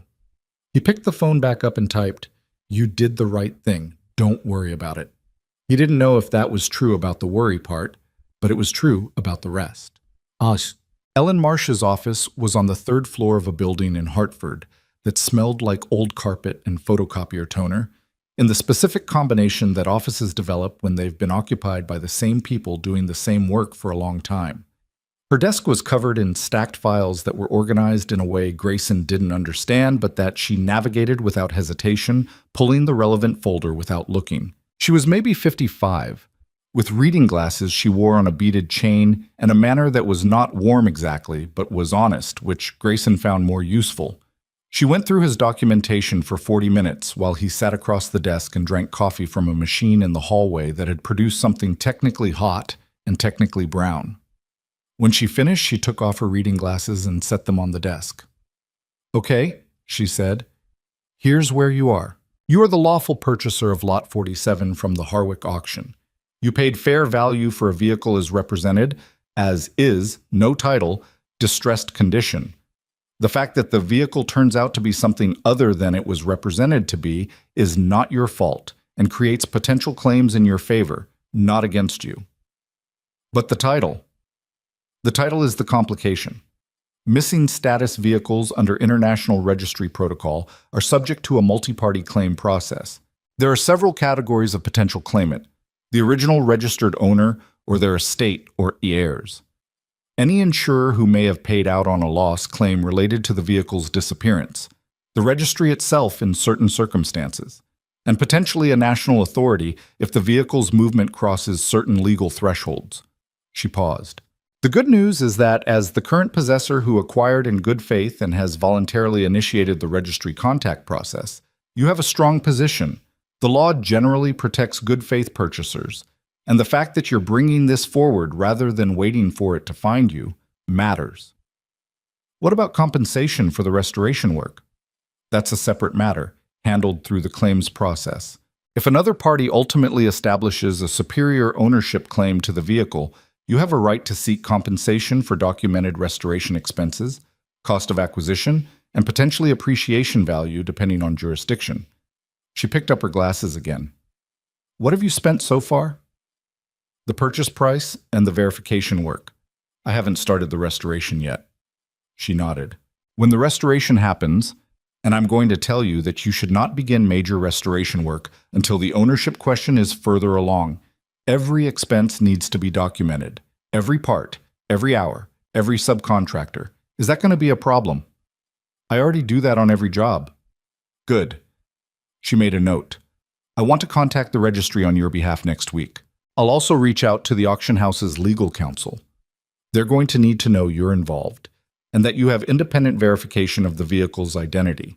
They may try to position themselves as the aggrieved party here, which they partially are, but they're also the venue through which a fraudulent sale occurred, and that gives them a complicated relationship with this process. There's a young man in their authentication department, Grayson said, Marcus Vale. He noticed the Albrecht reference in the Caldwell submission and flagged it, informally, to me, before the company investigation started. He reported it internally when he was asked directly. Ellen looked at him. Is he a client of mine? No. Then I can't advise him, but I will say, in a general sense, that an authentication department employee who identified an anomaly and reported it through appropriate channels is in a considerably better position than one who didn't. I know that. I just didn't want him to get lost in this. She studied him for a moment with the patient attention of someone who was good at reading people she'd only just met. You care about doing this right. I paid $500 for something worth considerably more than that, Grayson said. If I wanted to just profit from it, I'd have more options than this. You would, she agreed. But those options would create problems down the line. Provenance is everything in this market. A car with a clean, documented, legally resolved history is worth more than the same car with a cloud over it. A small, dry smile. You're being honest because it's the right thing, and also because it's the smart thing. I appreciate when those two things align. Does it usually? Not as often as people think. He began the restoration in the 4th week after the auction, after a conversation with Ellen in which she told him that the registry contact had been made, that the process was formally underway, and that his legal standing as a good faith possessor entitled him to proceed with documented restoration work while the ownership question was being resolved. He began it the way he began every serious job, not by taking things apart, but by understanding them. The car, stripped of the false rust and the decades of surface grime, had more surviving original material than he dared hope. The damage was real and significant. The front end was going to require substantial structural reconstruction, and the caved roof section needed a level of metal fabrication that would take weeks. But the lower sections of the car, the sills and the floor and the firewall, were largely intact. The original paint had survived in places under the surface treatments, visible in thin cross-sections when he carefully lifted the edge of a damaged panel. Cobalt blue. Not the color he would have guessed, but when he saw it, a thin line of it, the original factory color preserved in the layered shelter of a door jamb. It was exactly right for the car. Definitive. The way a person's eyes were the right color for their face. He photographed the color sample immediately and sent it to Ray, who confirmed it against factory records within the hour. Cobalt blue, Ray texted. Factory code. Correct for the production period. Probably ordered specifically. This was a bespoke commission, not a standard color. Grayson looked at the thin line of color for a while. Someone had ordered this car in cobalt blue specifically. They'd had a reason for it. He didn't know what that reason was and would probably never know, but the specificity of it, the human particularity of that choice, a person saying that blue, exactly, made the car feel less like an artifact and more like something that had belonged to someone. That had mattered to someone. He started on the bodywork. Check. The work was slow, the way serious work was always slow, which was differently slow than impatient slow. Impatient slow was the slowness of waiting. This was the slowness of process, of each step requiring the previous step to be complete before it could begin, of a sequence that couldn't be compressed without damaging what you were building. He worked on the car for 3 to 5 hours a day, fitted around the E-Type and the Alpha, and 2 smaller jobs that came in that month. A 69 Mustang with a rust problem that was straightforward, and a Triumph TR6 that needed a full mechanical overhaul but whose body was sound. He could do those jobs on autopilot, or close to it. 22 years of restoration work built up a library of physical knowledge that his hands could access without conscious direction. The Mustang's rust he could address while part of his mind was somewhere else. The car in Bay 3 he could not address while part of his mind was somewhere else. He gave it full attention every time, which was how he'd always approached the jobs that required it, and which meant that when he stepped into Bay 3, it was a different quality of presence than the rest of his working hours. He fixed the sill sections first. New metal, fabricated to match the originals. He had reference photographs from Ray's archive and from 2 museum examples of the same series that Ray had been able to access through his professional contacts. The geometry of the replacement sections had to be exact, which meant multiple test fittings, multiple adjustments, the kind of iterative precision that drove impatient people to distraction and that Grayson found, in the way of people whose temperament matched their work, genuinely satisfying. His neighbor, an older farmer named Don Settles, who ran beef cattle on the adjacent property and periodically appeared in the barn doorway with no particular agenda, came by on a Wednesday evening and looked at the car for a while without being asked to. "That the wreck you paid $500 for?" Don said. "That's it. Still looks like a wreck." "It's getting better." Don walked around it slowly, hands in his jacket pockets. He was 71 and had the unhurried quality of a man who'd stopped feeling the need to fill silences. He stopped at the passenger side and looked at the wheel arch. "What kind of car is it?" Grayson thought about how to answer that. "The kind that doesn't come up very often." Don looked at him with the dry patience of someone who'd lived next door to this man for 6 years and understood that this was probably the most information he was going to get. "You always pay $500 for things that turn out to be important?" "No," Grayson said. "Usually I'm wrong. But not this time." "Not this time." Don nodded, apparently satisfied with that, and left the way he'd arrived, without ceremony, back across the fence line toward the cattle operation that occupied most of his days. Grayson watched him go and then went back to the sills section he'd been fitting. 6 weeks after the auction, Ellen called with an update that changed the shape of everything. She'd been in contact with the registry, as planned, and through the registry had identified the relevant parties to the ownership claim process. The Albrecht estate, what remained of it, which was a trust administered by a law firm in Vienna, had been contacted.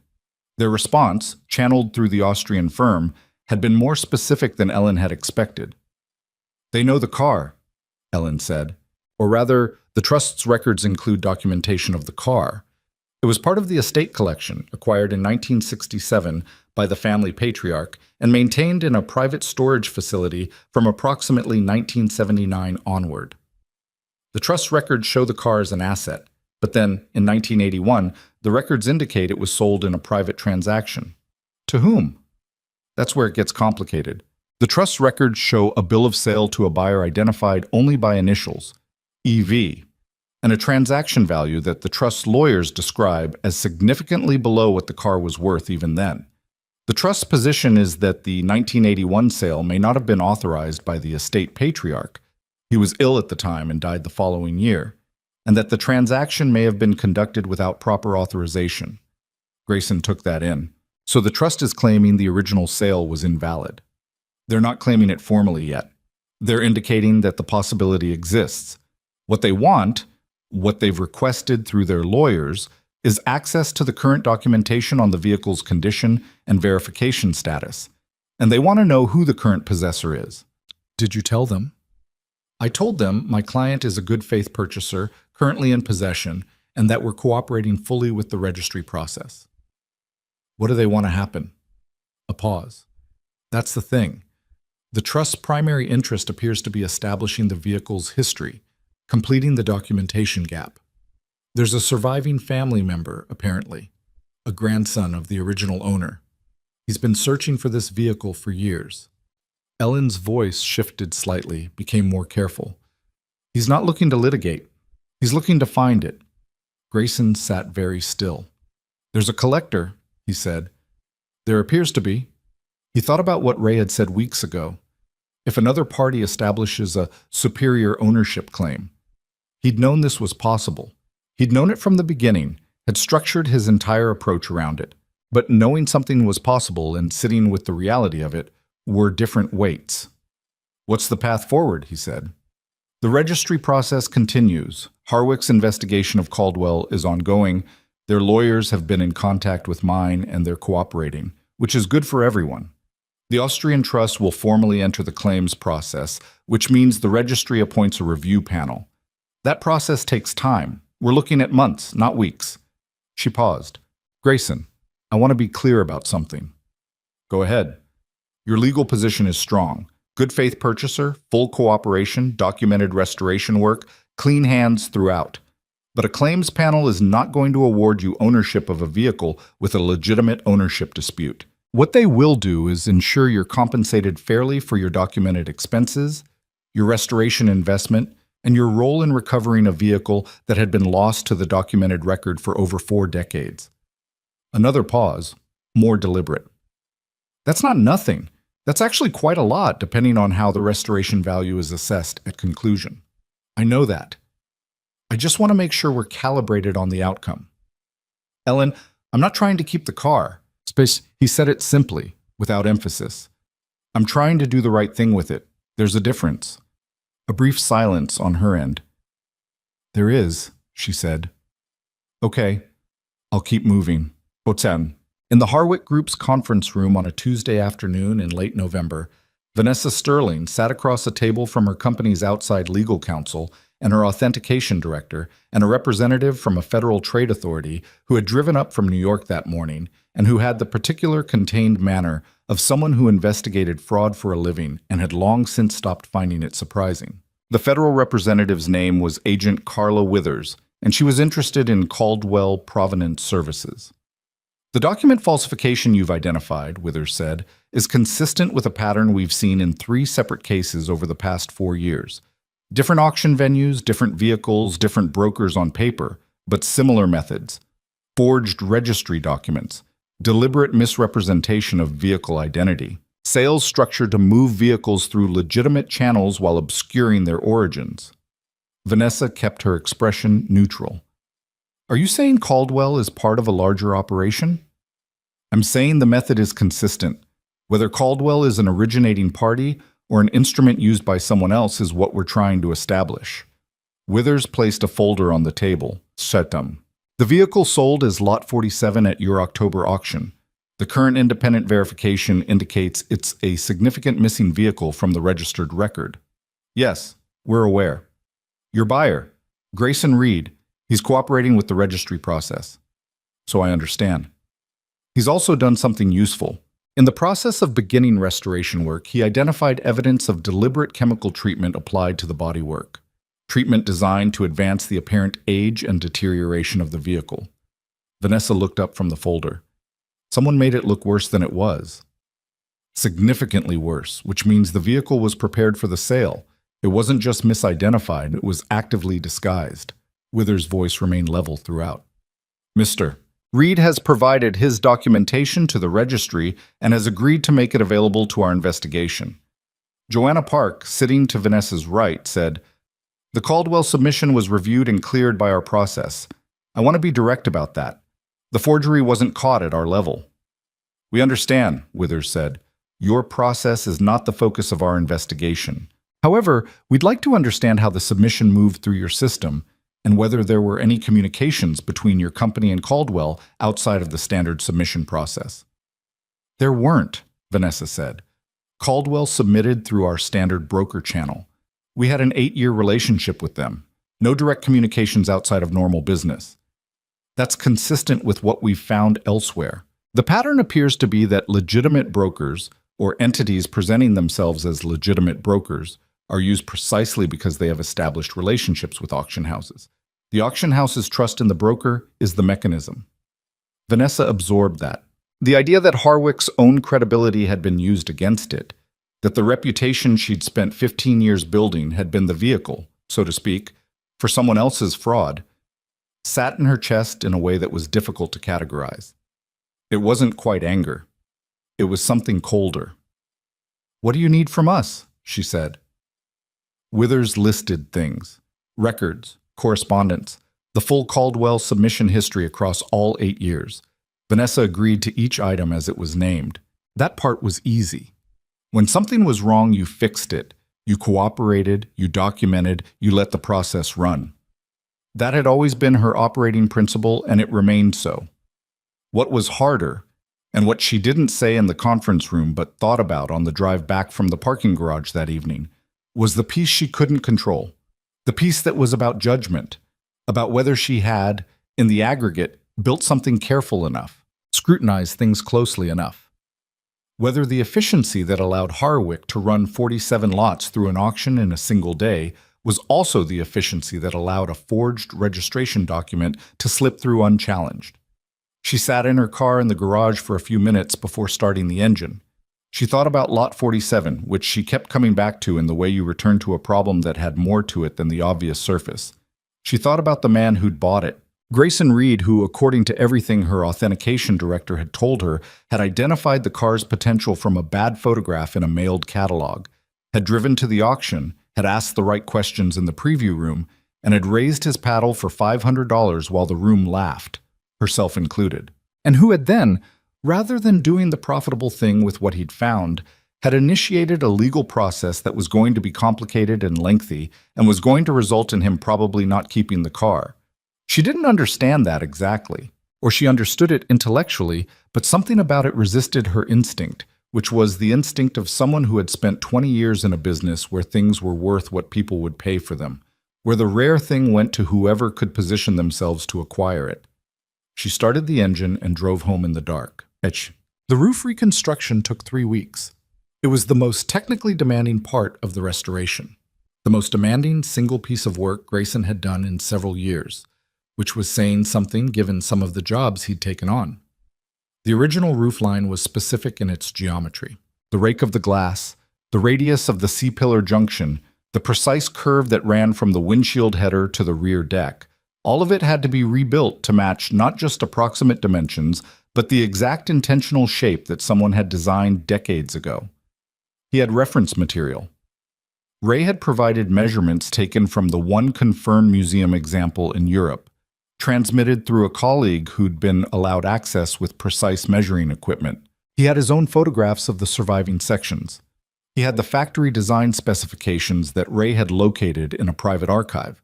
Not complete, because complete records from manufacturers that brief rarely survived intact, but enough.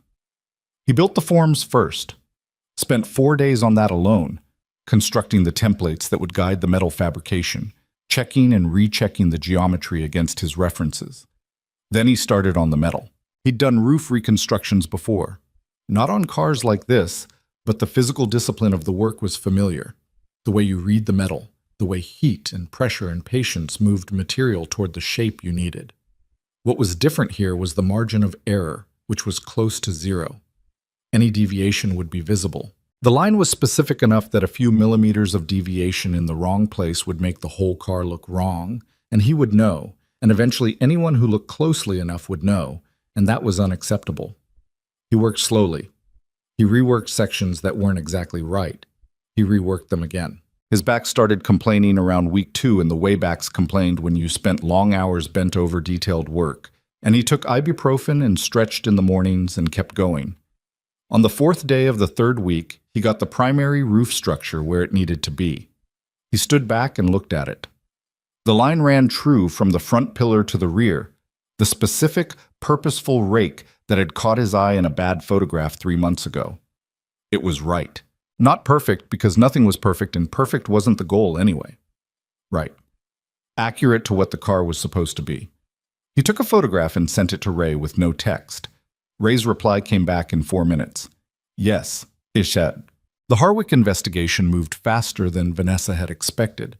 Agent Withers and her team were thorough and moved with the particular efficiency of people who knew exactly what they were looking for because they'd looked for it before. What they found over the course of 6 weeks was this.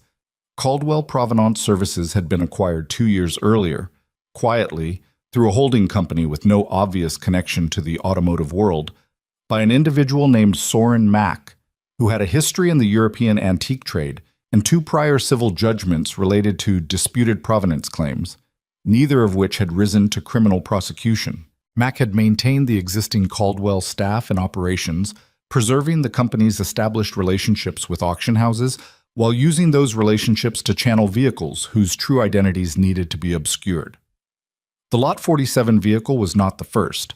It was, as far as the investigation could establish, the third. The first 2 had moved without detection, one through a different auction house, one through a private dealer network, and were currently under investigation as part of the same federal inquiry. Both vehicles had been recovered by buyers who hadn't known what they had, and from whom the vehicles had been quietly repurchased by intermediaries before anyone thought to look too closely. The intended outcome for Lot 47 had presumably been the same. Sell it cheaply and obscurely, wait for it to disappear into a barn somewhere or be broken up for parts, and let the 44-year absence extend itself into permanence. What they hadn't anticipated was Grayson Reed. Vanessa learned the full scope of the investigation in a briefing from Withers on a Friday morning in December. She sat across from the agent and listened to the outline of what Mack had done and how, and at the end she said, "What happens to him?" "That's for the relevant authorities to determine," Withers said. "What I can tell you is that the case is solid. The document analysis, the ownership tracing, the acquisition records for Caldwell, it's thorough." "And Harwick's position?" "Your company acted in good faith on documentation that appeared legitimate. You identified the irregularity through internal audit and voluntarily initiated contact with federal investigators. That's favorable." A pause that felt almost human. "You'll likely face some civil exposure from consignors or bidders in proximity to the affected lots, but criminal exposure is essentially non-existent." Vanessa nodded. "There's one more thing," Withers said. "Mr. Reed, his documentation of the artificial corrosion treatment was significant. Without that evidence, we could establish document fraud, but the case for deliberate concealment of the vehicle's identity would have been more circumstantial. His physical examination of the car provided direct evidence of intent. He found that on his own." He found it on his own. Vanessa thought about that for a moment.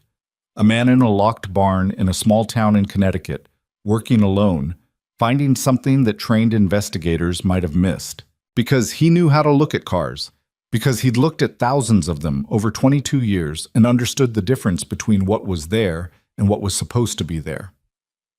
"I'd like to contact him," she said. Withers looked at her. "The legal process. Not in connection with the legal process, personally." She paused. "I made a public comment at his expense at my auction. He deserves better than that." Withers said nothing for a moment, then, "That's between you and Mr. Reed." The call came from a number Grayson didn't recognize on a Thursday evening in December when he was cleaning up Bay 3 after a long day on the roof section. He almost let it go to voicemail. Something, instinct or curiosity or just the fact that his hands were already clean, made him answer. "Mr. Reed." The voice was measured and precise, and he recognized it anyway. Not from memory exactly, but from some quality in it, the way it carried. "This is Vanessa Sterling." He said nothing for a moment. "From the Harwick Group," she said, as if he might need the clarification. "I know who you are." A brief pause. "I imagine you do." Another pause, less brief. "I'm calling because I owe you a direct conversation. I understand if this isn't the right time, or if you'd prefer not to. Given the pending legal matters, I should say that this call is entirely personal and has nothing to do with the formal process." "Okay," Grayson said. "What I said at the auction, it's fine." "It isn't, actually." Her voice was level, but there was something underneath the level. I made a public joke at your expense in a room full of people about a purchase I didn't understand and hadn't taken the time to understand. It was dismissive, and it was the kind of thing I would criticize in anyone else. She stopped. I'm not calling to ask for anything. I just thought you should hear that directly. Grayson leaned against the workbench and looked at the car. The cobalt blue was beginning to come back now. Not in the paint, not yet, but in the shape of the thing, in the reconstructed roofline and the corrected body sections. You could see what it was becoming. "Can I ask you something?" he said. "Yes?" "When you saw the Caldwell documentation flag, when your department found the forgery, you moved quickly." "We did." "Most companies in that position would have moved carefully, slow-walked the investigation, protected themselves first." A short silence. "I'm not sure that's entirely fair. We did protect ourselves. Cooperating with federal investigators is protective." "I know. But you cooperated fully, immediately. Some people in your position would have tried to manage the narrative before letting investigators in." "Is that a compliment or a question?" "I'm not sure yet," he said. "Maybe both." She seemed to consider that. "I've made a lot of professional decisions over the years that were primarily about managing perception, how things looked rather than what they were. Some of those decisions I'm proud of. Some of them—" She stopped. "When something is wrong, you fix it. That's not exceptional. It's just what you do." Grayson recognized the sentiment because it was approximately his own, stated in different language. "The car is coming along," he said. It wasn't a non sequitur exactly. It was where the conversation was going anyway. "I heard. Your lawyer's been in contact with ours." A pause. "What color?" "Cobalt blue. Factory original." A silence that felt like genuine surprise. "I wouldn't have guessed that." "Neither would I, until I found it. It was still there under everything. Factory color survives in the seams if nobody gets to it." She was quiet for a moment. "Mr. Reed, would it be acceptable, at some point when the legal situation is further resolved, to see it?" He looked at the car, the roof section, the corrected lines, the long, difficult work that still lay ahead, and that he was, regardless of outcome, going to finish because leaving it unfinished was not something he was capable of doing. "When it's done," he said. "Yeah, I think that would be fine." She said goodnight and ended the call without extending it past what it was, which he appreciated. He stood in Bay 3 for a while longer, in the work lights, with the car and the quiet and the smell of metal and solvent that had lived in his clothes for 22 years. The investigation was running. The claims process was running. The law was doing what the law did, slowly and with bureaucratic thoroughness, in the direction of something that resembled the right outcome. And the car was becoming what it had always been. He turned off the overhead light, left the work lamp on over Bay 3. He always left the work lamp on, some habit he'd never examined, and went inside. January came in cold and stayed that way. The barn held heat better than it had any right to, given its age, because Grayson had spent 2 winters insulating it properly, and the work showed. But there was a particular quality to January cold in Connecticut that found its way in regardless, through the gaps around the bay doors, up through the concrete floor, into the joints of your hands if you worked without gloves, which you sometimes had to. He kept a space heater near whichever car he was working on most closely, and he wore a wool sweater under his work coveralls, and he drank more coffee than was probably advisable. The car in Bay 3 was in primer now. It had taken him the better part of 6 weeks to get there. 6 weeks of body work, of panel replacement and shaping and fitting, of addressing the structural issues in the front end that had required a level of fabrication that kept him in the bay until 9 or 10 at night on the nights when it was going well and feeling right. The primer was gray, flat, deliberately temporary. Under the shop lights, it made the car look like a sketch of itself. The shape present, the intention visible. The final version still implied rather than stated. He liked cars at this stage sometimes. There was something honest about it. He was spraying the last section of the passenger door when his phone rang. He finished the pass before he answered because you didn't stop mid-pass regardless of who was calling. It was Ellen. "The claims panel has been constituted," she said without preamble. 3 members, a registry representative, a provenance specialist appointed by the international body, and a retired jurist serving as chair. They've received all submitted documentation, and they're scheduling the formal review. When? 6 to 8 weeks for the review period. Decision within 30 days of that. A pause. The Austrian trust has submitted formally. Their claim is based on the disputed 1981 transfer.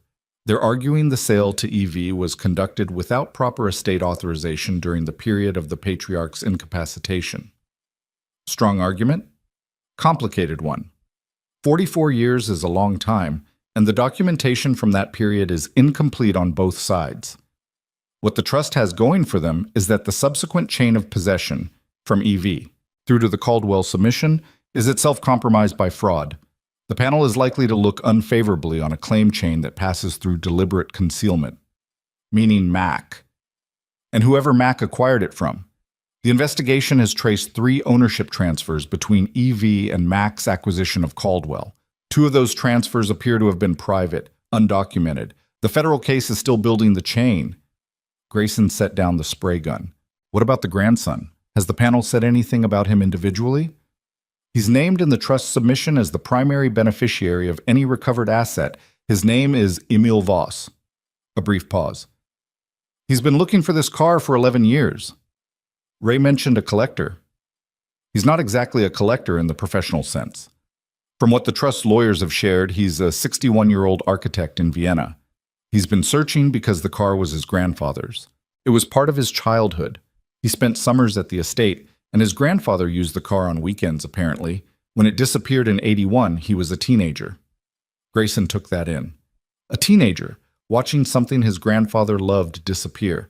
Then 4 decades of the car being nowhere, being nothing, altered and disguised and moved through back channels. Then a man in his 60s still looking, still believing it was somewhere. Okay, he said. I want to set expectations clearly, Ellen said. The panel may rule in favor of the trust's claim. If they do, you will be compensated. I'm going to fight hard for full restoration value assessment at completion, not at current stage. But the car goes to the trust and ultimately to Emil Voss. I know. You're not. She stopped. He could hear her choosing her words. A lot of people in your position would be looking for angles right now. Ways to complicate the process, slow it down, increase leverage. I know people like that. You're not one of them. No. She made a sound that was close to a sigh but wasn't quite. The compensation will be fair, Grayson. I'm going to make sure of it. But I want you to understand that fair and what it might have been in a different set of circumstances are not the same number. I bought it for $500. You bought it for $500, and you're putting months of skilled labor into it, and you identified a fraud that a federal investigation is now using as a cornerstone of its case. That has value. I know it does. I trust you to make that argument. A pause. All right. I'll keep you updated on the panel timeline. In the meantime, keep working. The restoration value is calculated at completion, so every documented hour matters. He went back to the primer after he hung up, finished the door, stepped back and looked at the car in its gray entirety. He thought about a teenager watching his grandfather's car disappear. He thought about 11 years of searching. He thought about what it meant to look for something that long, to maintain the belief that it still existed somewhere even when the evidence for it had gone completely quiet. He understood that particular stubbornness better than he would have been comfortable admitting. The federal case against Soren Mack moved on its own timeline, which was the timeline of federal cases, thorough and unhurried and occasionally maddening to everyone adjacent to it. Agent Withers had been precise and almost entirely uncommunicative since December, which Ellen said was normal and which did nothing to make the waiting feel shorter. What Grayson knew filtered through Ellen and through occasional updates from Marcus Vale, who had become a peripheral but consistent presence in the story, was this. Mack had acquired Caldwell as a vehicle, the word felt appropriate, for moving assets whose legitimate provenance chains had been deliberately broken. The Lot 47 car was the most significant single item, but it wasn't the only one. The investigation had now identified 5 vehicles across 3 years, moved through 4 different auction channels in North America and Europe. In February, Grayson learned through Ellen that Mack had been formally charged. The charges included wire fraud, document falsification, interstate transportation of fraudulently obtained property, and several additional counts related to the European aspects of the operation. His lawyers had entered a not guilty plea. The federal process was going to take time. What the charges did, procedurally, was accelerate the claims panel's timeline. The registry was motivated to resolve the ownership question before the federal case produced rulings that might complicate it, and the panel chair, the retired jurist, whose name was Harmon Bell, and who apparently ran a very tight process, moved the review up by 3 weeks. Ellen called Grayson on a Wednesday in February to tell him the revised schedule. 4 weeks, she said. The panel convenes the 22nd. We'll submit the final restoration documentation, the verification record, everything. I'll present your case in writing. The panel doesn't do oral arguments in these proceedings. That's fine. I want to talk through the compensation framework before submission. I've been building the argument on 3 pillars: acquisition cost, documented restoration expenditure, and what I'm calling discovery value. Your role in identifying the vehicle and initiating the process that led to its recovery and the fraud investigation. She paused. The third pillar is the one that's going to require the most creativity, legally speaking. What's the argument? That your identification of the vehicle, your expertise, your decision to pursue it, your documentation of the artificial corrosion constitutes a recoverable service. Without you, the car doesn't surface. The fraud doesn't get exposed. The vehicle disappears permanently into a parts barn somewhere, or gets broken up. Emil Voss spends another decade searching for a car that no longer exists as a car. She paused again. The panel is authorized to consider those factors. Whether they will is another question.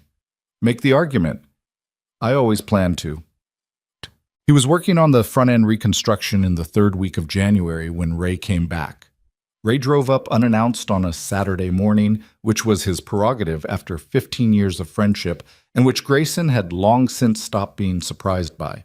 He came in through the side door of the barn and stood looking at Bay 3 for a while without speaking. The front end was the hardest part. The collision damage had compressed the structure in ways that required the reconstruction to proceed outward from the firewall in careful sequence, each new piece establishing the geometry for the next. He'd been at it for 3 weeks, and he was roughly 60% through. The car looked, at this stage, incomplete in a specific way.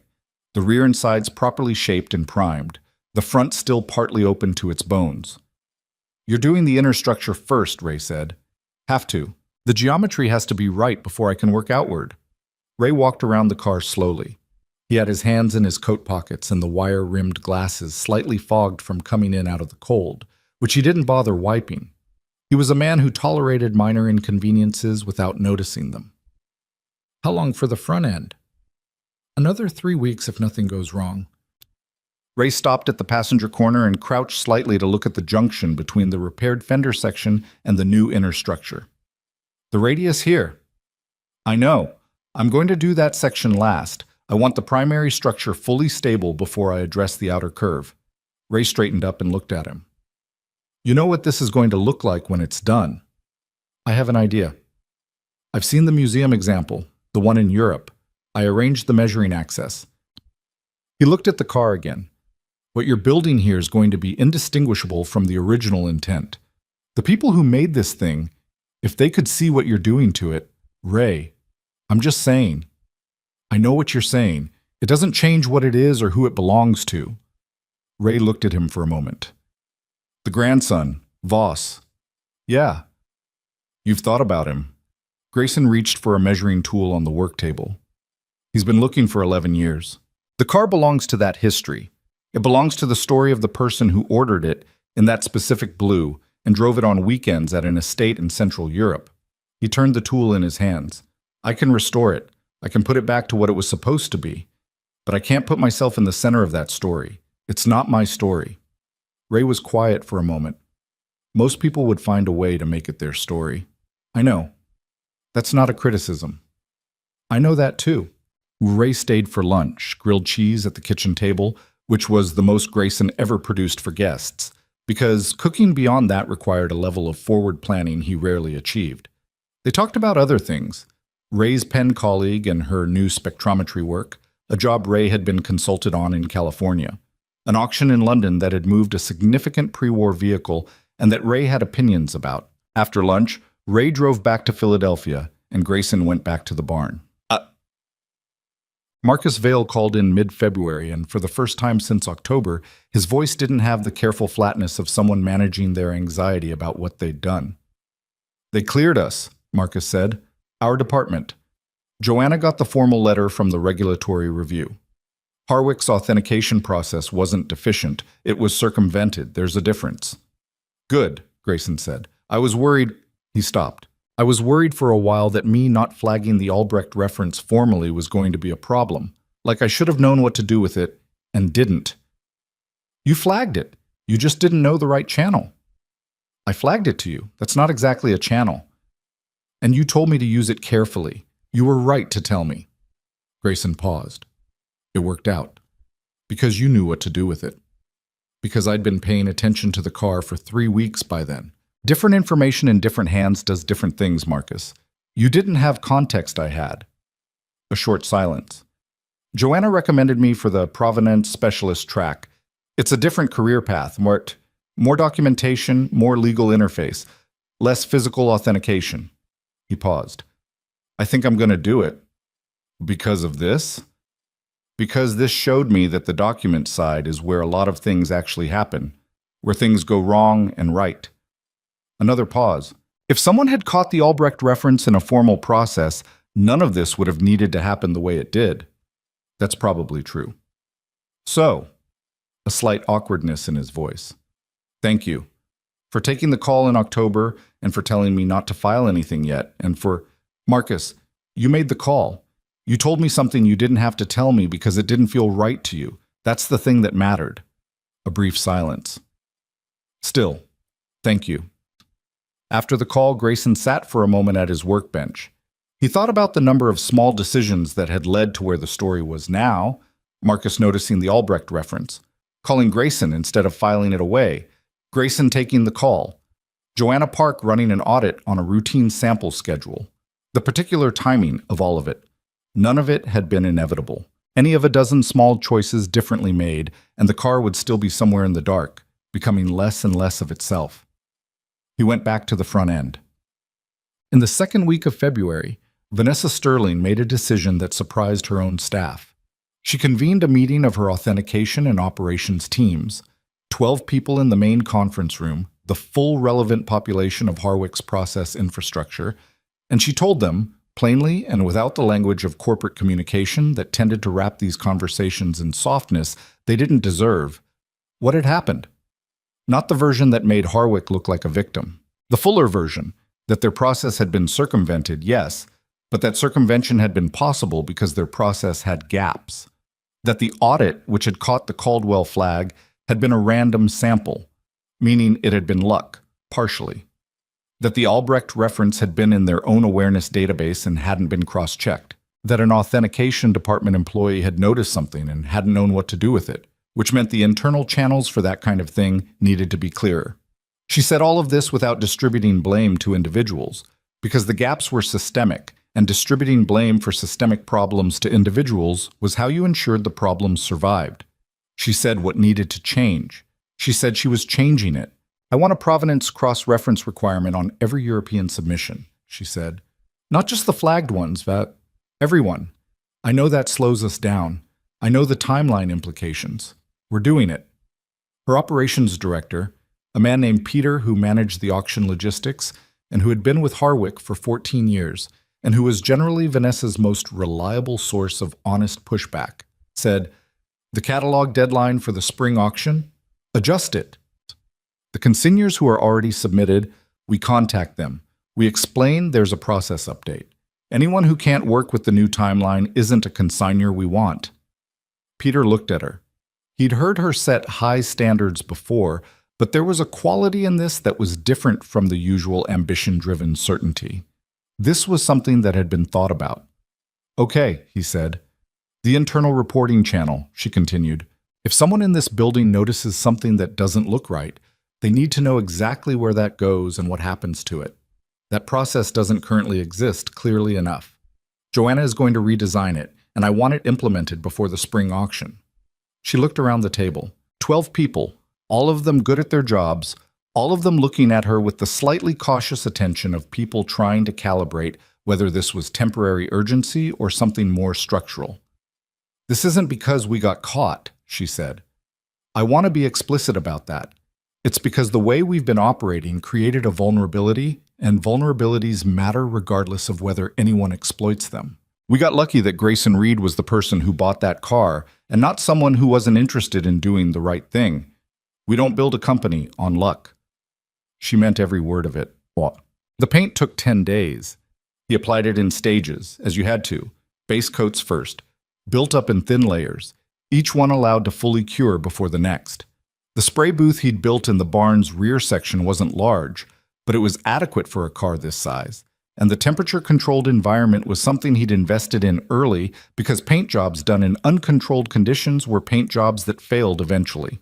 The cobalt blue went on and changed everything.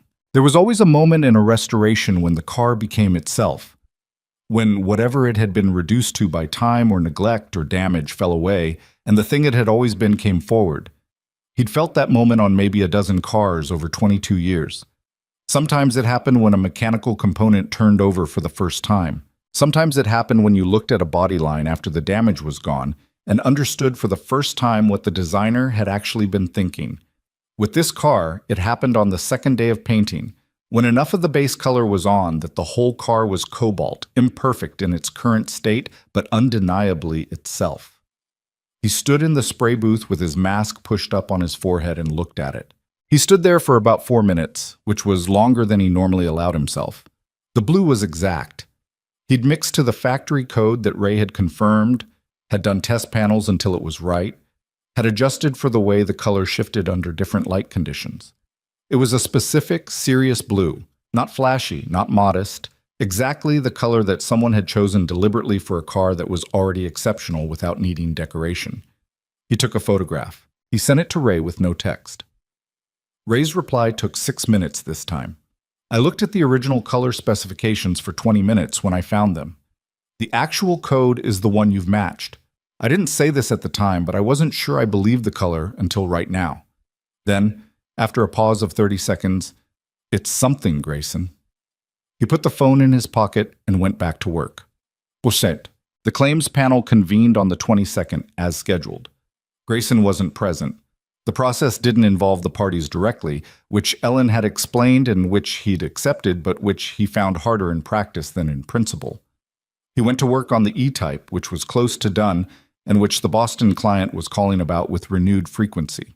He worked and waited and tried not to think about the panel, which was like trying not to think about something you were actively trying not to think about, which didn't work. Ellen called at 4:30. "They've received everything," she said. "The chair has set a decision deadline of March 15th. That's within the panel's standard framework. 3 weeks.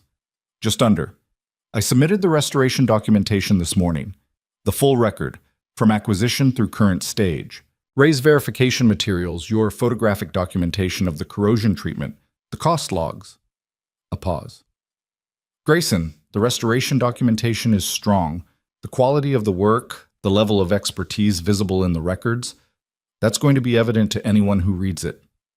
"Good. The Austrian Trust submission is also strong. The family connection, the history of the original acquisition, the evidence of the unauthorized transfer. The panel is going to find for the trust on the ownership question, I think. What I'm less certain of is the compensation framework. You made the argument. I made the argument. All 3 pillars. Whether the panel chair is receptive to the discovery value component."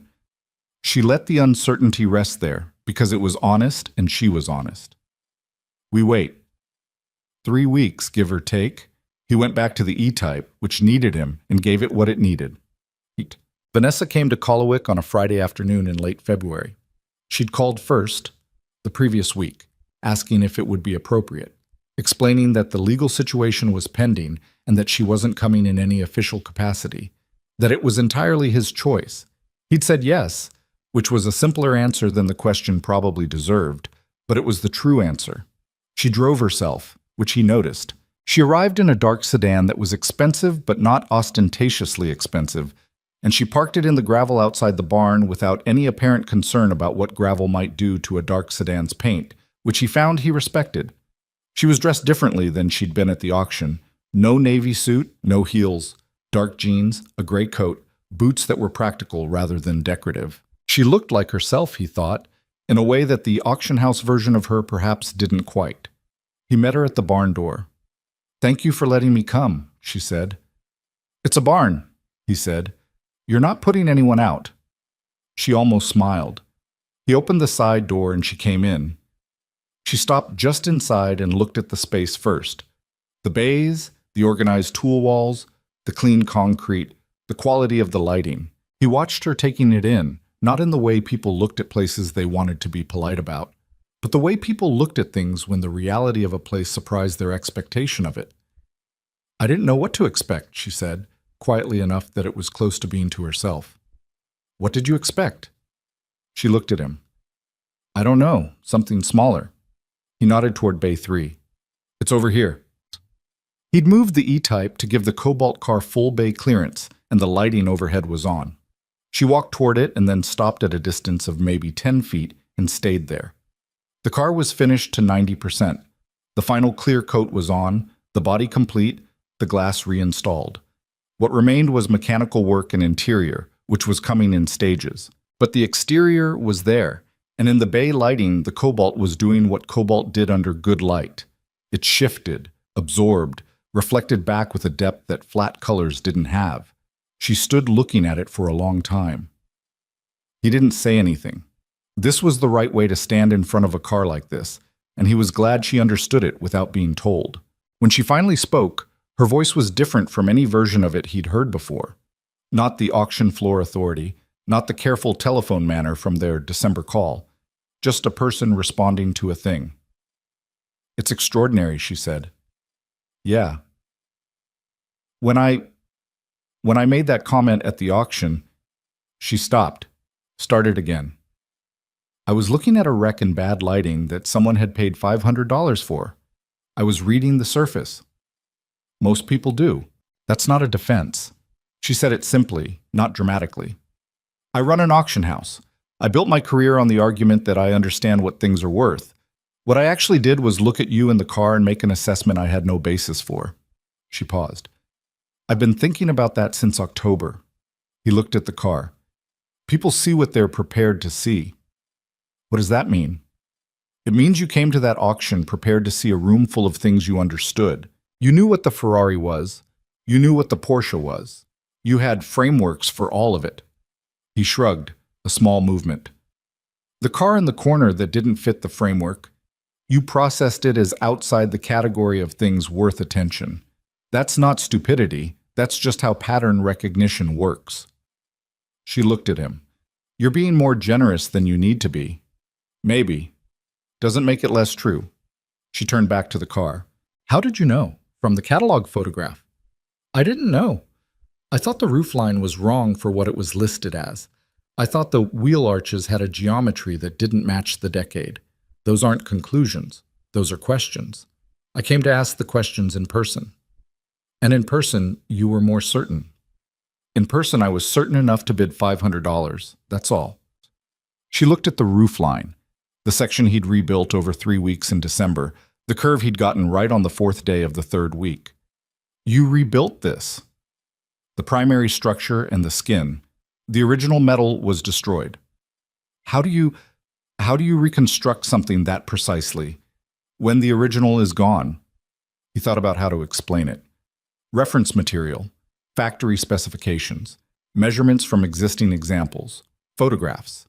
You understand the intent of what you're replicating, and you work toward that intent rather than just copying dimensions." "That sounds like interpretation." "It is partly. The best restoration work always is. You're making a judgment about what the original maker was trying to do and executing that judgment in metal." He paused. "You can be wrong. But if you've looked at enough cars from the same period, the same maker, you start to feel when something is right." She was quiet for a moment. "Do you always know when it's right?" "Usually." "Is this right?" He looked at the car, the roofline, the curve of the rear quarter, the Cobalt absorbing and reflecting the bay light in the specific way it did. "Yeah," he said. "This is right." She nodded slowly. He had the impression she was deciding something, not about the car, something adjacent to it. She turned toward him with the directness that was apparently native to her regardless of context. I want to talk about the partnership proposal, she said. Not today, and not until the legal process is complete. But I want you to know I'm serious about it. He'd known this was coming. Ellen had mentioned that Harwick's legal team had flagged a potential professional relationship as part of their broader response to the fraud situation. He'd thought about it the way he thought about most things that were still hypothetical, not much, until they became actual. What would that look like, he said. Harwick retaining you as an independent authentication consultant.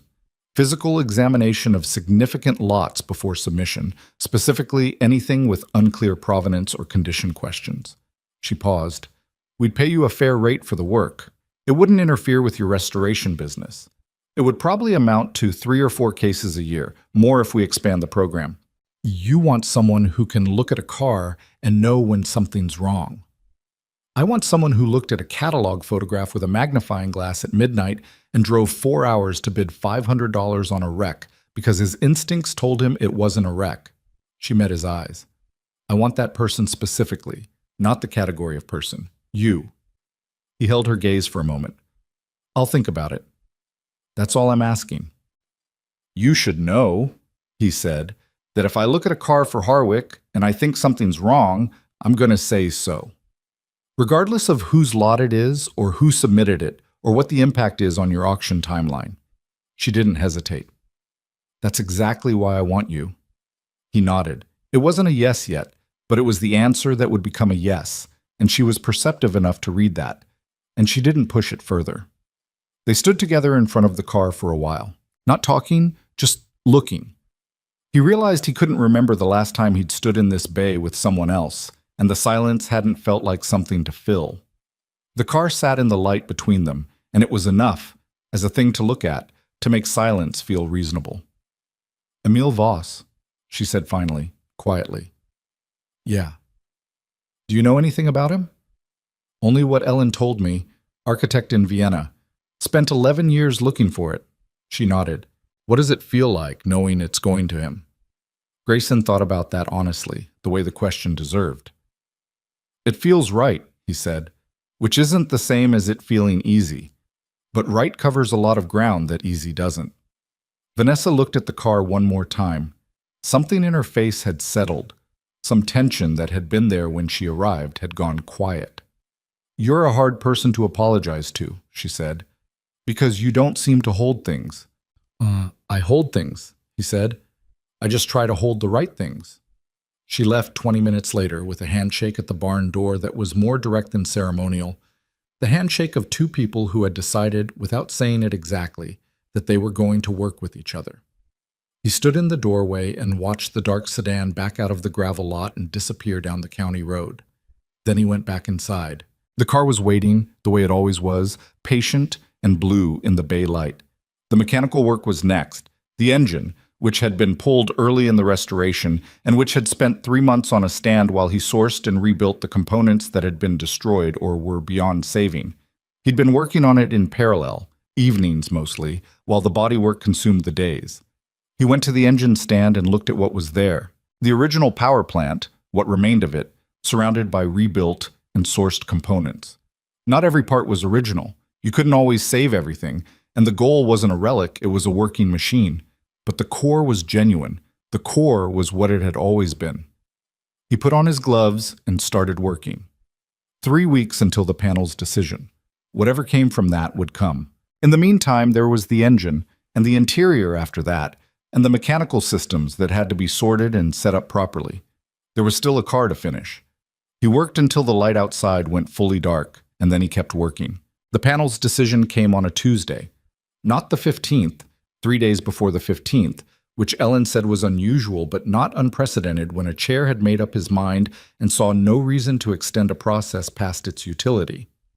She called at 11 in the morning while Grayson was doing final adjustments on the fuel system, a task that required both hands and enough attention that he let the phone ring twice before he answered. It's done, she said. He set down the tool he was holding. Tell me. The panel found in favor of the Albrecht Trust on the primary ownership question. The 1981 transfer to EV is ruled invalid, conducted without proper estate authority during the patriarch's documented period of incapacitation. The subsequent chain of possession, including Mac's acquisition, is found to be tainted by the fraudulent transfer at its root. She paused. The vehicle is awarded to the trust, and by designation to Emil Voss as the named beneficiary. Grayson stood in the quiet of the barn. Outside, the March wind was doing what March wind did, insisting on itself against the walls and the roof in a way that was more sound than feeling. The compensation, he said. All 3 pillars. Her voice shifted, and he heard something in it that wasn't quite surprise but was close to it. The panel accepted the discovery value argument. Chair Bell wrote in the decision, and I'm going to read this exactly. The possessor's identification of this vehicle from limited publicly available information, his subsequent investment of professional expertise in its verification and restoration, and his role in initiating a recovery process that exposed systemic fraud represent a recoverable contribution of significant value to the rightful owner's recovery of his property. Then the number. She read the number. Grayson sat down on the rolling stool next to the engine stand. It was not the number the car was worth. It was not the number a different kind of person in a different kind of situation might have positioned themselves to receive, but it was a real number, a serious number, one that accounted for the acquisition, the restoration work at a proper professional rate, and something more than that, something for the finding, something for the knowing. Ellen, he said. Yeah. That's fair. At a pause on her end. It's more than fair, honestly. Bell went further than I expected on the discovery value. I think... She stopped. I think the fraud angle mattered. The fact that without your physical examination of the artificial corrosion, the federal case would be thinner. The panel understood that the car's recovery wasn't just a private matter. When does the transfer happen? We have 30 days to complete the paperwork. The trust lawyers will be in contact about logistics. Another pause. Voss wants to speak with you, personally. The trust's communication indicated he'd like to call if you're willing. Of course I'm willing. I'll pass that along. He could hear her gathering herself in the way people did at the end of something that had taken a long time. Grayson, this was a good outcome. Not a perfect one, because there isn't a perfect one here, but a good one. Yeah, he said. It was. After he hung up, he sat in the barn for a few minutes without doing anything. The engine was on the stand beside him, rebuilt and ready to go back in. He'd been planning to start the reinstall this week. The car was across the bay, finished to its exterior, the cobalt blue catching the morning light that came through the west windows at this hour in a way that was different from the afternoon light, softer, less declarative. He looked at it for a while. Then he got up and started on the engine reinstall. Emil Voss called 4 days later on a Saturday morning from Vienna. The time difference meant it was mid-afternoon there, and his voice had the quality of someone who had been awake for hours composing what he was going to say and had then, at the moment of calling, set most of it aside. His English was precise and slightly formal in the way of people who learned it academically and then spent years making it fluid. Mr. Reed, he said, I've been trying to find words for this call for several days. You don't need to find words, Grayson said. I know what this is. A breath on the other end. My grandfather bought this car in 1967. I was not yet born, but I grew up with it. Summers at the estate, and he would take it out on Sunday mornings. He was not a man who talked a great deal, but behind the wheel of that car he was different, more himself, I think. A pause. When it disappeared in 1981, he was already ill. I don't think he understood what had happened. He died the following year.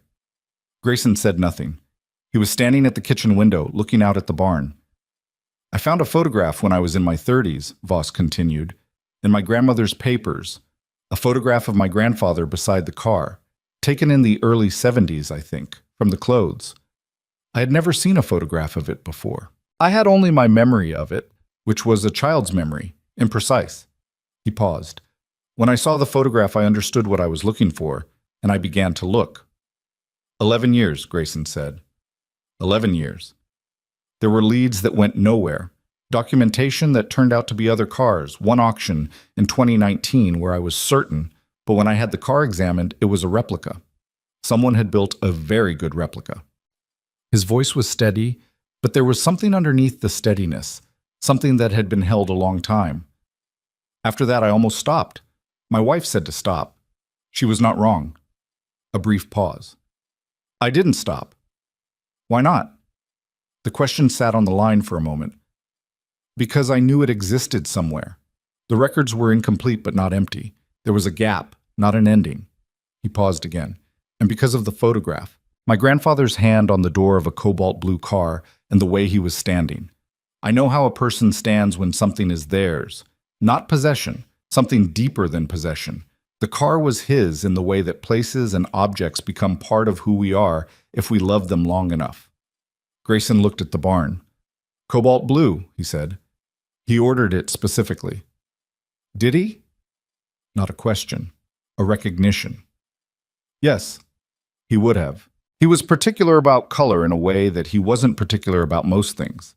His office at the estate had a specific blue in it, painted and repainted over the years, always the same color. My grandmother said he'd mixed it himself the first time and could never explain why that particular one. Something settled in Grayson's chest. The factory code. The person who had stood in front of a color chart or held up samples and said, that one exactly, that specific blue. The human particularity of it, reaching across 5 decades to the thin line of color he'd found in a door jamb in a Connecticut barn. Mr. Voss, he said, the car is going to be ready for transfer by the end of the month. The mechanical work is almost complete. I'd like to finish it, all of it, before it comes to you. Of course. I need you to know that it's not original in every part. Some components couldn't be saved. What I've used is period correct where possible and documented everywhere. The verification record will give you the exact status of every system. My lawyer told me what you did. The work, the process, all of it. A pause. He also told me what you could have done instead, with what you found. Grayson didn't say anything. I want to pay you more than the panel awarded, Voss said. My lawyers advise me that's unconventional within the registry framework, but it isn't prohibited. I want to make an additional payment. For the work, yes, but also for... He stopped, found the word. For the care. I can hear it in how you talk about the car. You understood what it was, not just the market value, what it was. The panel compensation is sufficient, Grayson said. Mr. Reed? Emil? He used the first name without planning to, and it landed right. The panel number is fair. I know what fair looks like in this situation. If you want to do something with what you're thinking about, keep it for the car's ongoing maintenance. A car like this, properly looked after, should last another 50 years if someone attends to it. A silence. Then quietly. You're a strange man. Probably. I mean that with enormous respect. I know you do. Another pause, longer. Will you be there? When we arrange the transport, I would like, if the timing is possible, I would like to come myself to collect it, not ship it. Come for it. Grayson had not expected that. It's a long way. Yes. You'd fly from Vienna to Connecticut to drive a car away. I'd fly from Vienna to Connecticut to see the man who found it and to drive it away myself, in that order. A brief pause. Is that acceptable? He looked out at the barn one more time. The light had shifted while they'd been talking. It was later in the morning now. The angle changed, the cobalt behind those closed bay doors somewhere in the specific blue dark that it occupied when the lights were off. Yeah, he said, that's acceptable. See, the last 2 weeks of March were the mechanical weeks, and Grayson worked through them with the focused attention of someone finishing something rather than building something, which was a different quality of engagement, less discovery, more completion. The engine went back in cleanly, which it did when you'd prepared it properly, the reinstall being the sum of everything you'd gotten right before it. He ran the fuel system. He sorted the cooling system, which had needed new lines throughout, but whose radiator, remarkably, had survived the decades with its core still serviceable. He addressed the electrical, which was where old European cars always had the most personality, meaning they argued with you, and this one was no exception. Ray came back on a Wednesday in the 3rd week. No announcement, same silver sedan with the same rear quarter dent, same rolling case of equipment. He came in, looked at the car, fully dressed now, all glass, the interior done in the original material colors that Ray had confirmed from archive records, and stood in front of it for a long time. "Start it," Ray said. "Not yet. 2 more days on the electrical." "I'll wait." "Ray, you don't have to, I'll wait." He set his case down against the wall and sat on the stool by the workbench. "I have nowhere I need to be today." Grayson looked at him. Ray had his glasses pushed up on his forehead and his arms crossed, and the expression of a man who had made a decision and was done discussing it. "Fine," Grayson said, and went back to the electrical. Ray stayed. He read. He'd brought a book, which suggested he'd planned to wait regardless of what Grayson said. He made himself coffee from the machine in the office twice. He didn't offer unwanted comments on the electrical work, which Grayson appreciated. And when Grayson swore at a connector that was being difficult, Ray made a sound that was approximately a laugh and went back to his book. At 4 in the afternoon, 2 days later, Grayson finished the electrical. He stood up from the driver's footwell and looked at Ray, who was on his second book and his 4th coffee. "Okay," he said. Ray set the book down. They went over the car systematically, Grayson running through every system check, Ray following along, both of them doing what they'd spent their professional lives doing, which was being careful before they committed to a conclusion. It took an hour. At the end of the hour, everything was where it needed to be. Grayson got into the driver's seat. He hadn't sat in the car before. This was deliberate, a rule he had about finished restorations that he couldn't entirely explain except to say that the first time you sat in a car you'd restored was something, and he'd learned not to spend that moment on a test run in an unfinished vehicle. He sat in the completed car, behind the wheel, with the interior around him in the correct colors and the rebuilt instruments on the dash, and the cobalt visible through the windshield at the leading edge of the hood. He put the key in. He looked at Ray, who was standing to the side of the car with his arms crossed and his expression neutral in the specific way Ray's expression went neutral when he was managing something. Grayson turned the key. The engine turned over once, twice, and caught. It ran rough for the first 30 seconds, which was normal and expected, the fuel system needing to fully prime, the engine finding its temperature. He kept his foot off the throttle and let it idle. The sound was specific, not loud, not the American muscle thunderousness that people associated with classic cars, but precise and purposeful. A sound that had been engineered rather than accumulated. It settled into a rhythm that was even and clean. Ray said nothing. The engine ran. Grayson sat with his hands on his wheel and listened to it run and felt something that he'd felt maybe 5 times in 22 years of this work. The specific weight of a thing accomplished that had seemed, at various points, like it might not be. He sat with it without trying to do anything with it, because that was how you honored those moments. You didn't narrate them, you just let them be what they were. After 2 minutes, he turned the key off. The engine went quiet. Ray cleared his throat. "Well," he said. "Yeah." "Okay." Ray picked up his case. He had the slightly overly composed expression of a man who was not going to say what he was actually feeling, which was fine because Grayson already knew what he was feeling because he was feeling the same thing. "I'll be in touch about the Vienna registry notification. They'll want a running confirmation before the transfer documentation is finalized. I'll send the video." "Yes." He paused at the bay door. "Grayson. Ray. You did good work here." It was a plain sentence. Ray was not a man who ornamented his sincere statements, which was part of why his sincere statements landed. Grayson nodded, which was all the acknowledgement the moment needed, and Ray left.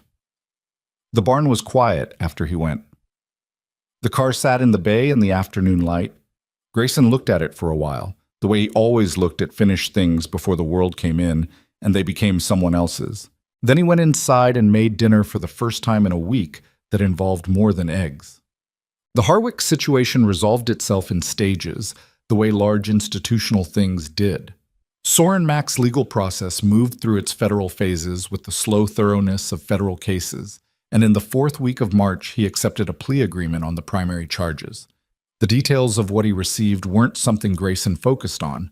That was the justice system's work, not his. What mattered at the edges of his own situation was that the plea agreement included a full statement of facts that corroborated everything the investigation had established, including the deliberate preparation of the Lot 47 vehicle for concealment and the forgery of the supporting documentation. The statement of facts meant the claims panel's decision was grounded in a criminally admitted factual record, which Ellen said eliminated any future basis for challenging the ownership determination. The car's history was, as of the federal plea, as documented and clean as a 44-year gap could be. Marcus Vale sent a text the day the plea was announced. Case closed. Provenance Specialist track starts officially in April. Thank you for everything. Grayson replied, "You did the work. Good luck." He meant both parts equally. Vanessa's partnership proposal came through formally in the last week of March, transmitted through Ellen in the proper legal channels, properly structured.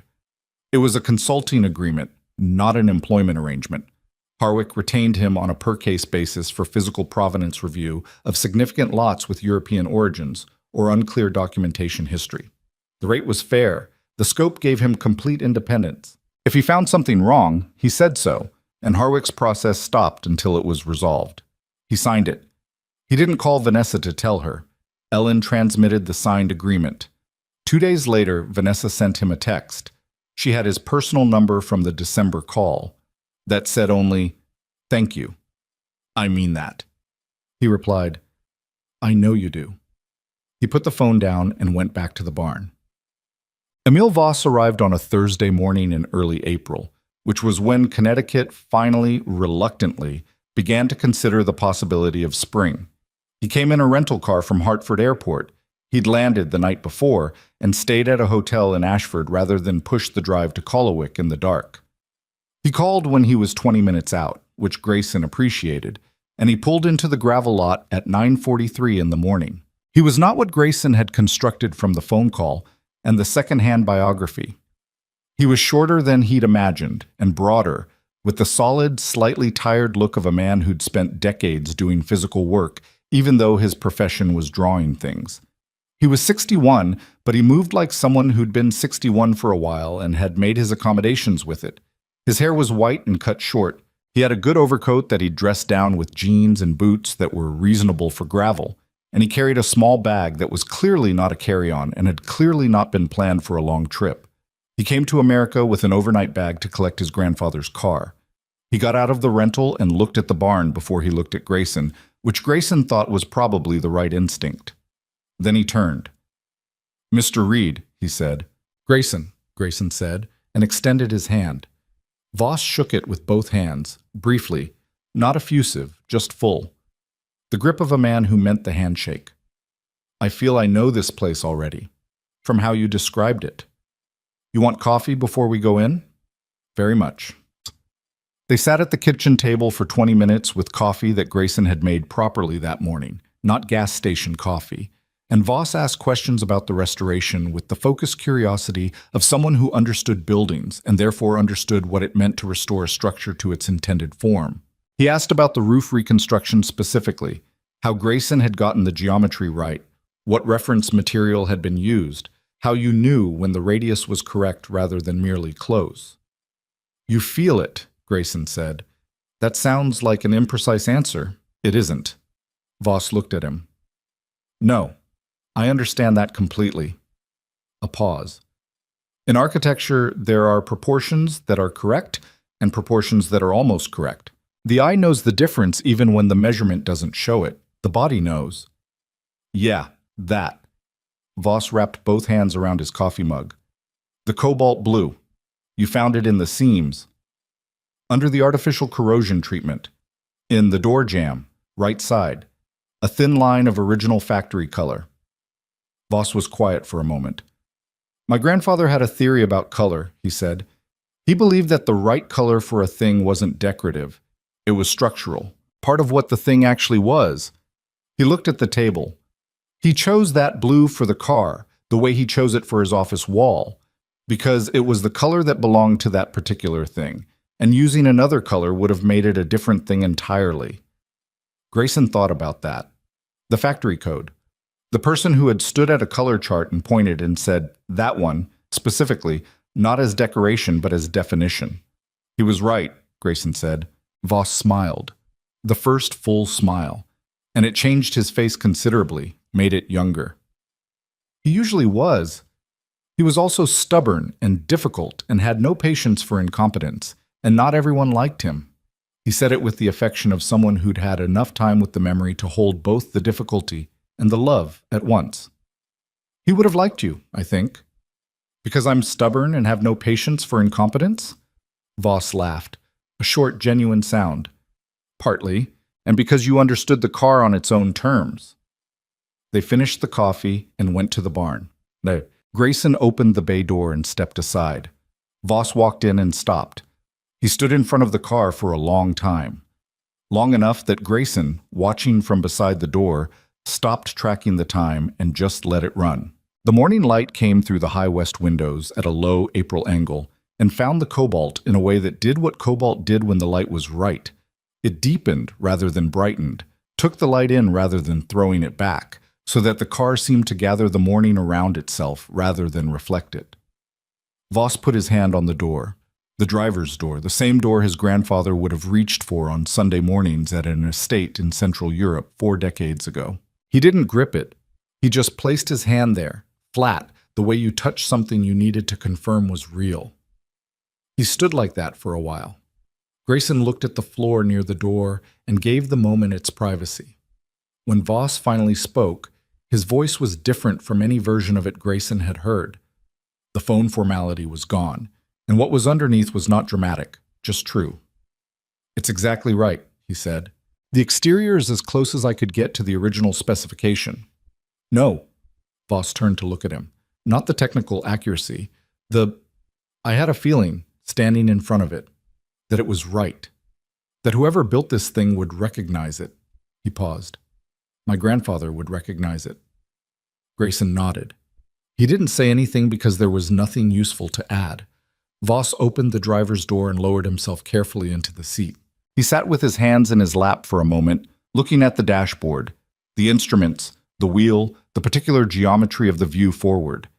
Then he reached out and put both hands on the wheel. He sat like that for maybe 30 seconds. Then he reached into his coat and took out something and held it up. A photograph, slightly creased, the edges worn from handling. Black and white, though Grayson could see even from across the bay that the print quality was good, a real photograph taken with serious equipment. The photograph I told you about, Voss said. Grayson crossed the bay and took it carefully. A man, perhaps 60 in the photograph, standing beside a car. The car was cobalt blue, but the photograph was black and white, which meant you only knew the color if you knew the color.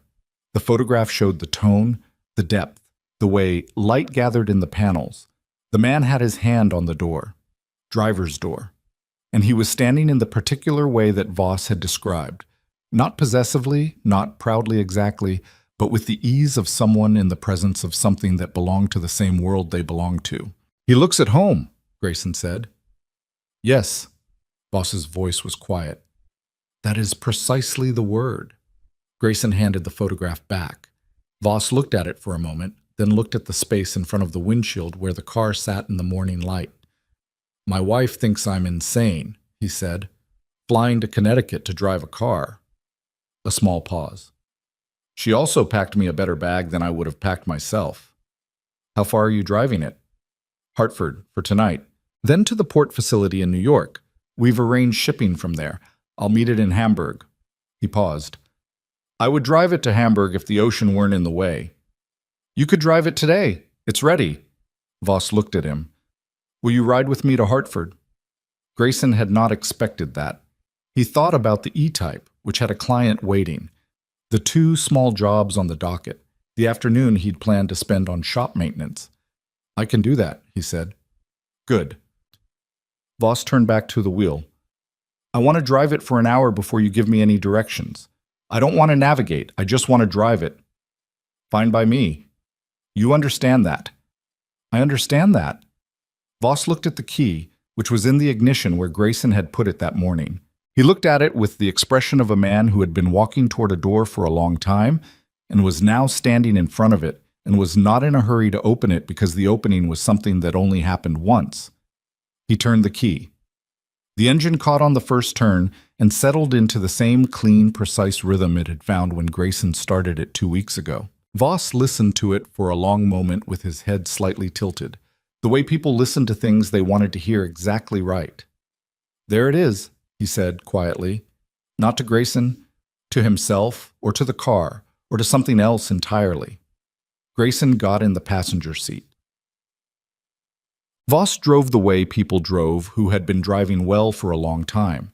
Not carefully, but attentively. There was a difference. Careful drivers managed their anxiety. Attentive drivers were just present, reading the road and the machine, making continuous small adjustments without effort. He took the county roads out of Collowick and drove north without asking for directions, because north on an April morning was a reasonable direction, and the car needed road beneath it more than it needed a destination. He didn't talk for the first 20 minutes. Grayson didn't either. The Connecticut countryside in early April was that particular in-between state, the fields still gray-brown from winter, the trees not yet committed to leaves but beginning to suggest them, the sky doing something complicated with light and cloud that produced shadows moving across the hillsides. It was not a beautiful drive exactly. It was a real one. After 20 minutes, Voss said, "The steering." The steering rack was rebuilt, its original equipment, reconditioned. "It should feel... No, it's right. I'm not complaining. I'm just..." He adjusted his hands on the wheel slightly. "The feedback is remarkable. You know where the road is, you feel it talking back." A pause. "My grandfather used to say that a car that talks to you honestly is worth 10 that flatter you." He knew cars. He knew most things. He was very irritating in that way, said with a warmth that made the irritation into something else entirely. He would have asked you 100 questions about the restoration. He would have been in that barn for hours. You were in the barn for 40 minutes before you'd had enough. "I could have stayed longer. A beat. I didn't want to overstay." "You couldn't have." Voss glanced at him briefly, with the sideways look of a driver who checks and returns. "Why is that?" Grayson thought about how to say it. When you work on something for 6 months, alone mostly, there's a version of it in your head that's complete before the real thing is complete. And then the real thing finishes, and you're waiting for... I don't know exactly. You're waiting to hand it off. Not because you want to be rid of it, but because the story only finishes when it gets to the right person. He paused. "You're the right person." Voss was quiet for a moment. "That is a precise and generous thing to say. It's just true." The road curved north along a ridgeline, and for a moment the view opened to the west. Farmland rolling away in the gray-brown April afternoon. A white farmhouse visible in the distance. The sky low and textured. Voss took it in without slowing. 11 years, he said. Looking. My wife was patient far beyond what was reasonable. My children thought it was...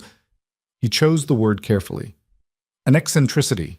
A pleasant one, they said, though I think they meant something more concerned than pleasant. A pause. What I couldn't explain to them, not fully, was that it wasn't about the car. It was about... He stopped, started again. My grandfather died when I was 14, and you don't understand at 14 that the people around you are the last generation of a particular kind of knowing. That when they go, what they knew about the world goes with them unless you find some way to hold on to it. He paused. The car was a piece of him, a piece of how he moved through the world. Finding it felt like, not like bringing him back. Nothing so imprecise as that. More like recovering a letter. Something written in a particular hand that proves the person existed in the way you remembered them. The farmhouse slid away behind them. The road narrowed and then widened again. You kept the photograph, Grayson said. 40 years. Voss adjusted his grip on the wheel.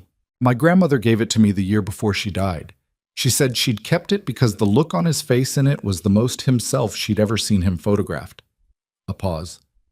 I think she gave it to me because she knew I would look for the car. She didn't say it, but she knew. They drove north for a while.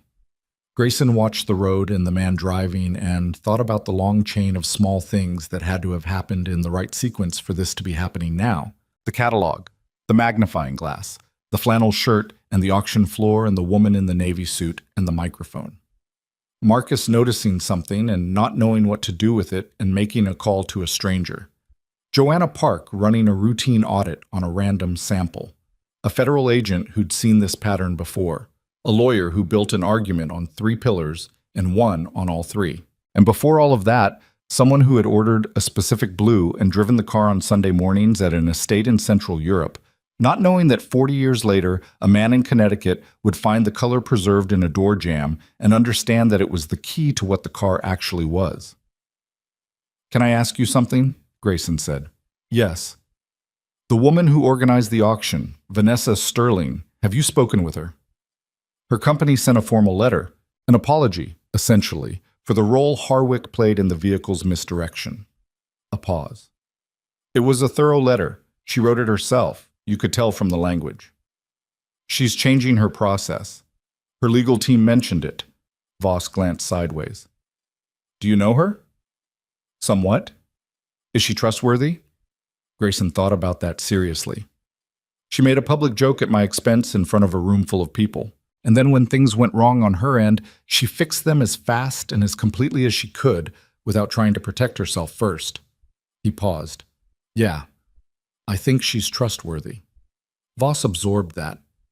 "In my experience, how people behave when they have done something they regret is more revealing than how they behave the rest of the time." "That's probably right." "Did you forgive her?" The joke. "There wasn't much to forgive. She didn't know what she was looking at." "That is generous." "It's accurate." He paused. "I've spent 22 years being invisible in rooms full of people who thought they knew things better than I did. You learn not to take it personally. People see what they have the tools to see." Voss drove in silence for a moment, then, "But you saw." "I had different tools." "Taught or self-taught?" "Both. Mostly self-taught, which means I made the expensive version of every mistake before I stopped making it." Voss made a sound that was almost a laugh. "My grandfather said the same thing about architecture, that the only education worth having was the one where the failures cost you something." A pause. "He was not an easy teacher by any account." "Neither is a car that won't tell you what's wrong with it." "No." Voss settled his hands on the wheel in a slightly different position, more relaxed, Grayson noticed, than when they'd started. The car was communicating something to him and he was listening to it. "I want to ask you something in return." "Go ahead." "When you found the car, at the auction, before you bid, standing in that room, looking at it in that corner, what did you feel?" Grayson thought about this honestly. The corner of the Harwick auction floor, the bad lighting, the suit who'd come over to tell him the car was basically a parts car, the rust and the damage and the caved roof, and the specific thing he'd seen underneath all of it. "Certain," he said. "Not about what it was. I didn't know yet what it was. Certain that something was being missed, that the thing in front of me was being processed as less than it was." "And that bothered you?" "It bothered me enough to do something about it." Voss nodded slowly. "That is the correct instinct, to be bothered by things being seen as less than they are." He paused. "Most people see the surface and move on. They don't have I don't know the word, the obligation to look further." "It's not really an obligation. It's just what happens when you've spent enough time looking." "For you, it's the same thing." Grayson thought about that. "Yeah, I guess it is, that." They reached Hartford in the early afternoon, and Voss navigated the last few miles with Grayson giving directions to the hotel where he was staying, a place near the center of the city that had a parking structure where the car would be safe overnight before the drive to New York the next morning. Voss pulled into the structure and found a ground-level space away from the other cars and turned the engine off. He sat for a moment in the silence after. "I'll drive it again tomorrow," he said, "to the port." He looked at the dashboard. "And then it will be on a ship for a week, and I'll go home, and when it arrives, I'll drive it again." He paused. "I intend to drive it a great deal. It is not a car for looking at." "No," Grayson said, "it isn't. My grandfather would be appalled at the idea of it sitting in a collection." A brief private expression crossed his face. He believed in using things, that things unused were things wasted. "Agree with him." Voss turned to look at him. "You could have kept it," he said. I want you to know I understand that. Legally, there were paths. You could have made it harder, or slower, or demanded more than the panel gave. You didn't." "No." "Why not?" "And I don't want the careful answer. I want the real one." Grayson looked at the car, the hood, the blue, the line of it in the dim light of the parking structure. He thought about what the real answer was, the one under the version he'd give at a professional meeting or a legal deposition. "Because I do this work because I believe the things that get lost deserve to be found," he said, "not held. Found and returned to the story they belong to." He paused. "If I'd kept the car, it would have been mine, and it would have been good, but it wouldn't have been what I actually wanted, which is for the right thing to happen." He looked at Voss. "The right thing is that you drive it in Vienna, and it's loud in streets that have been quiet about it for 40 years. That's what I wanted." Voss was quiet for a long moment. Then he said, "I owe you a debt that I am unable to pay." "You don't owe me anything." "Nonetheless." They got out of the car. Voss locked it. He'd been given the key that morning with the secondary key and the full documentation package that Ellen had prepared, and looked at it through the driver's window for a moment with the same expression he'd worn in the barn. Then he turned away from it with the deliberate movement of someone choosing not to linger. They shook hands in the parking structure entrance. Voss used both hands again, the same full grip. "If you're ever in Vienna," he said, "I don't travel much. Perhaps that can change." He held Grayson's hand for a moment. "My grandfather would have wanted to thank you himself. Since that is not possible—" He stopped, said simply, "Thank you for seeing it, for doing the right thing with what you saw." Grayson nodded. He took a cab back to Kolowick, which was an hour and cost more than he'd thought, and which he didn't mind. The barn was quiet when he got back. Late afternoon, the light going toward evening, the long April light that came in low through the west windows and turned everything in the building warm for 20 minutes before it went. He stood in the doorway of Bay 3 for a while. The bay was empty. He'd known it would be empty. He'd been the one who made it empty, by doing the work correctly and bringing the process to its right conclusion. But there was still a quality to the emptiness that required a moment. The concrete floor was clean where the car had sat. He could see the faint outline of it, the memory of it in the floor, the shape of where things had rested through the months. He'd clean that too, in time. But not tonight. He went to the workbench and found the first catalog, the paper one he'd been mailed 3 weeks before the auction, folded and creased from being carried in his truck, from being opened and closed on the kitchen table, from the months of being a reference point. He opened it to page 31, the bad photograph. The flat gray wreck in the corner under bad lighting. He looked at it for a moment. Then he closed the catalog and put it on the shelf with the other documentation files, where it belonged. He had 2 jobs to get back to: the E-Type, whose Boston client was overdue a call, and the Triumph, which still had half its mechanical work ahead of it. He had a new consulting agreement with Harwick that was going to produce its first case in May, a European sports car with unclear documentation that Vanessa had flagged as something worth an independent set of eyes. He had the ordinary ongoing work of a small restoration shop in a converted barn in Connecticut, with its rhythms and its problems and its occasional moments of something more than ordinary. He turned off the overhead light in Bay 3 and left the work lamp on, as he always did. He went inside and called the Boston client, who was delighted to hear the E-Type was ready, and who wanted to arrange pickup the following Friday, and who asked 3 questions about the restoration that Grayson answered thoroughly because the answers mattered to the car's future. He scheduled the pickup. He hung up. He made dinner, actually cooked, pasta from scratch, which he almost never did and which came out adequately rather than well, which was fine. He ate at the kitchen table and looked at the empty section of the work table where the auction catalog had sat for 6 months. He thought about the man driving north in the morning, toward New York, toward a ship, toward a city where streets had been quiet about a particular blue car for 40 years. He thought about the engine turning over in a parking structure in Hartford, the sound of it in the concrete echoes, and Voss's hands on the wheel with the ease of someone who had finally arrived somewhere after a very long time walking. He thought about Don Settles, who would probably come by next week and look at the empty bay and say something brief and accurate, about Ray, who would call when there was something to call about, and who was already, probably, scanning auction catalogs for the next thing that didn't fit. About Marcus Vale, who had made a call he didn't have to make and was building a career on the knowledge that documentation was where things actually happened. About Vanessa, who was changing a process because a process needed to change and wasn't waiting to be forced. He washed the pasta pot and left it to dry and went back to the barn. He stopped at Bay 3 and looked through the window in the side door for a moment. The work lamp made a circle of light on the empty floor. The concrete held the shape of what had been there. In the morning, he'd move the E-Type into the bay and start the final walkthrough before the Boston client arrived. But not tonight.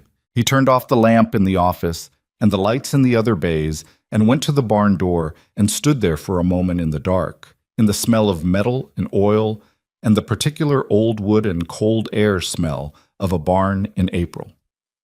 Somewhere north of him, on a road in Connecticut, a cobalt blue car was in a parking structure waiting for morning. He pulled the barn door closed and walked across the gravel to the house. The light was on in the kitchen window, the way he always left it when he went out to the barn in the evenings. He went in and turned it off and went to bed and slept better than he had in months.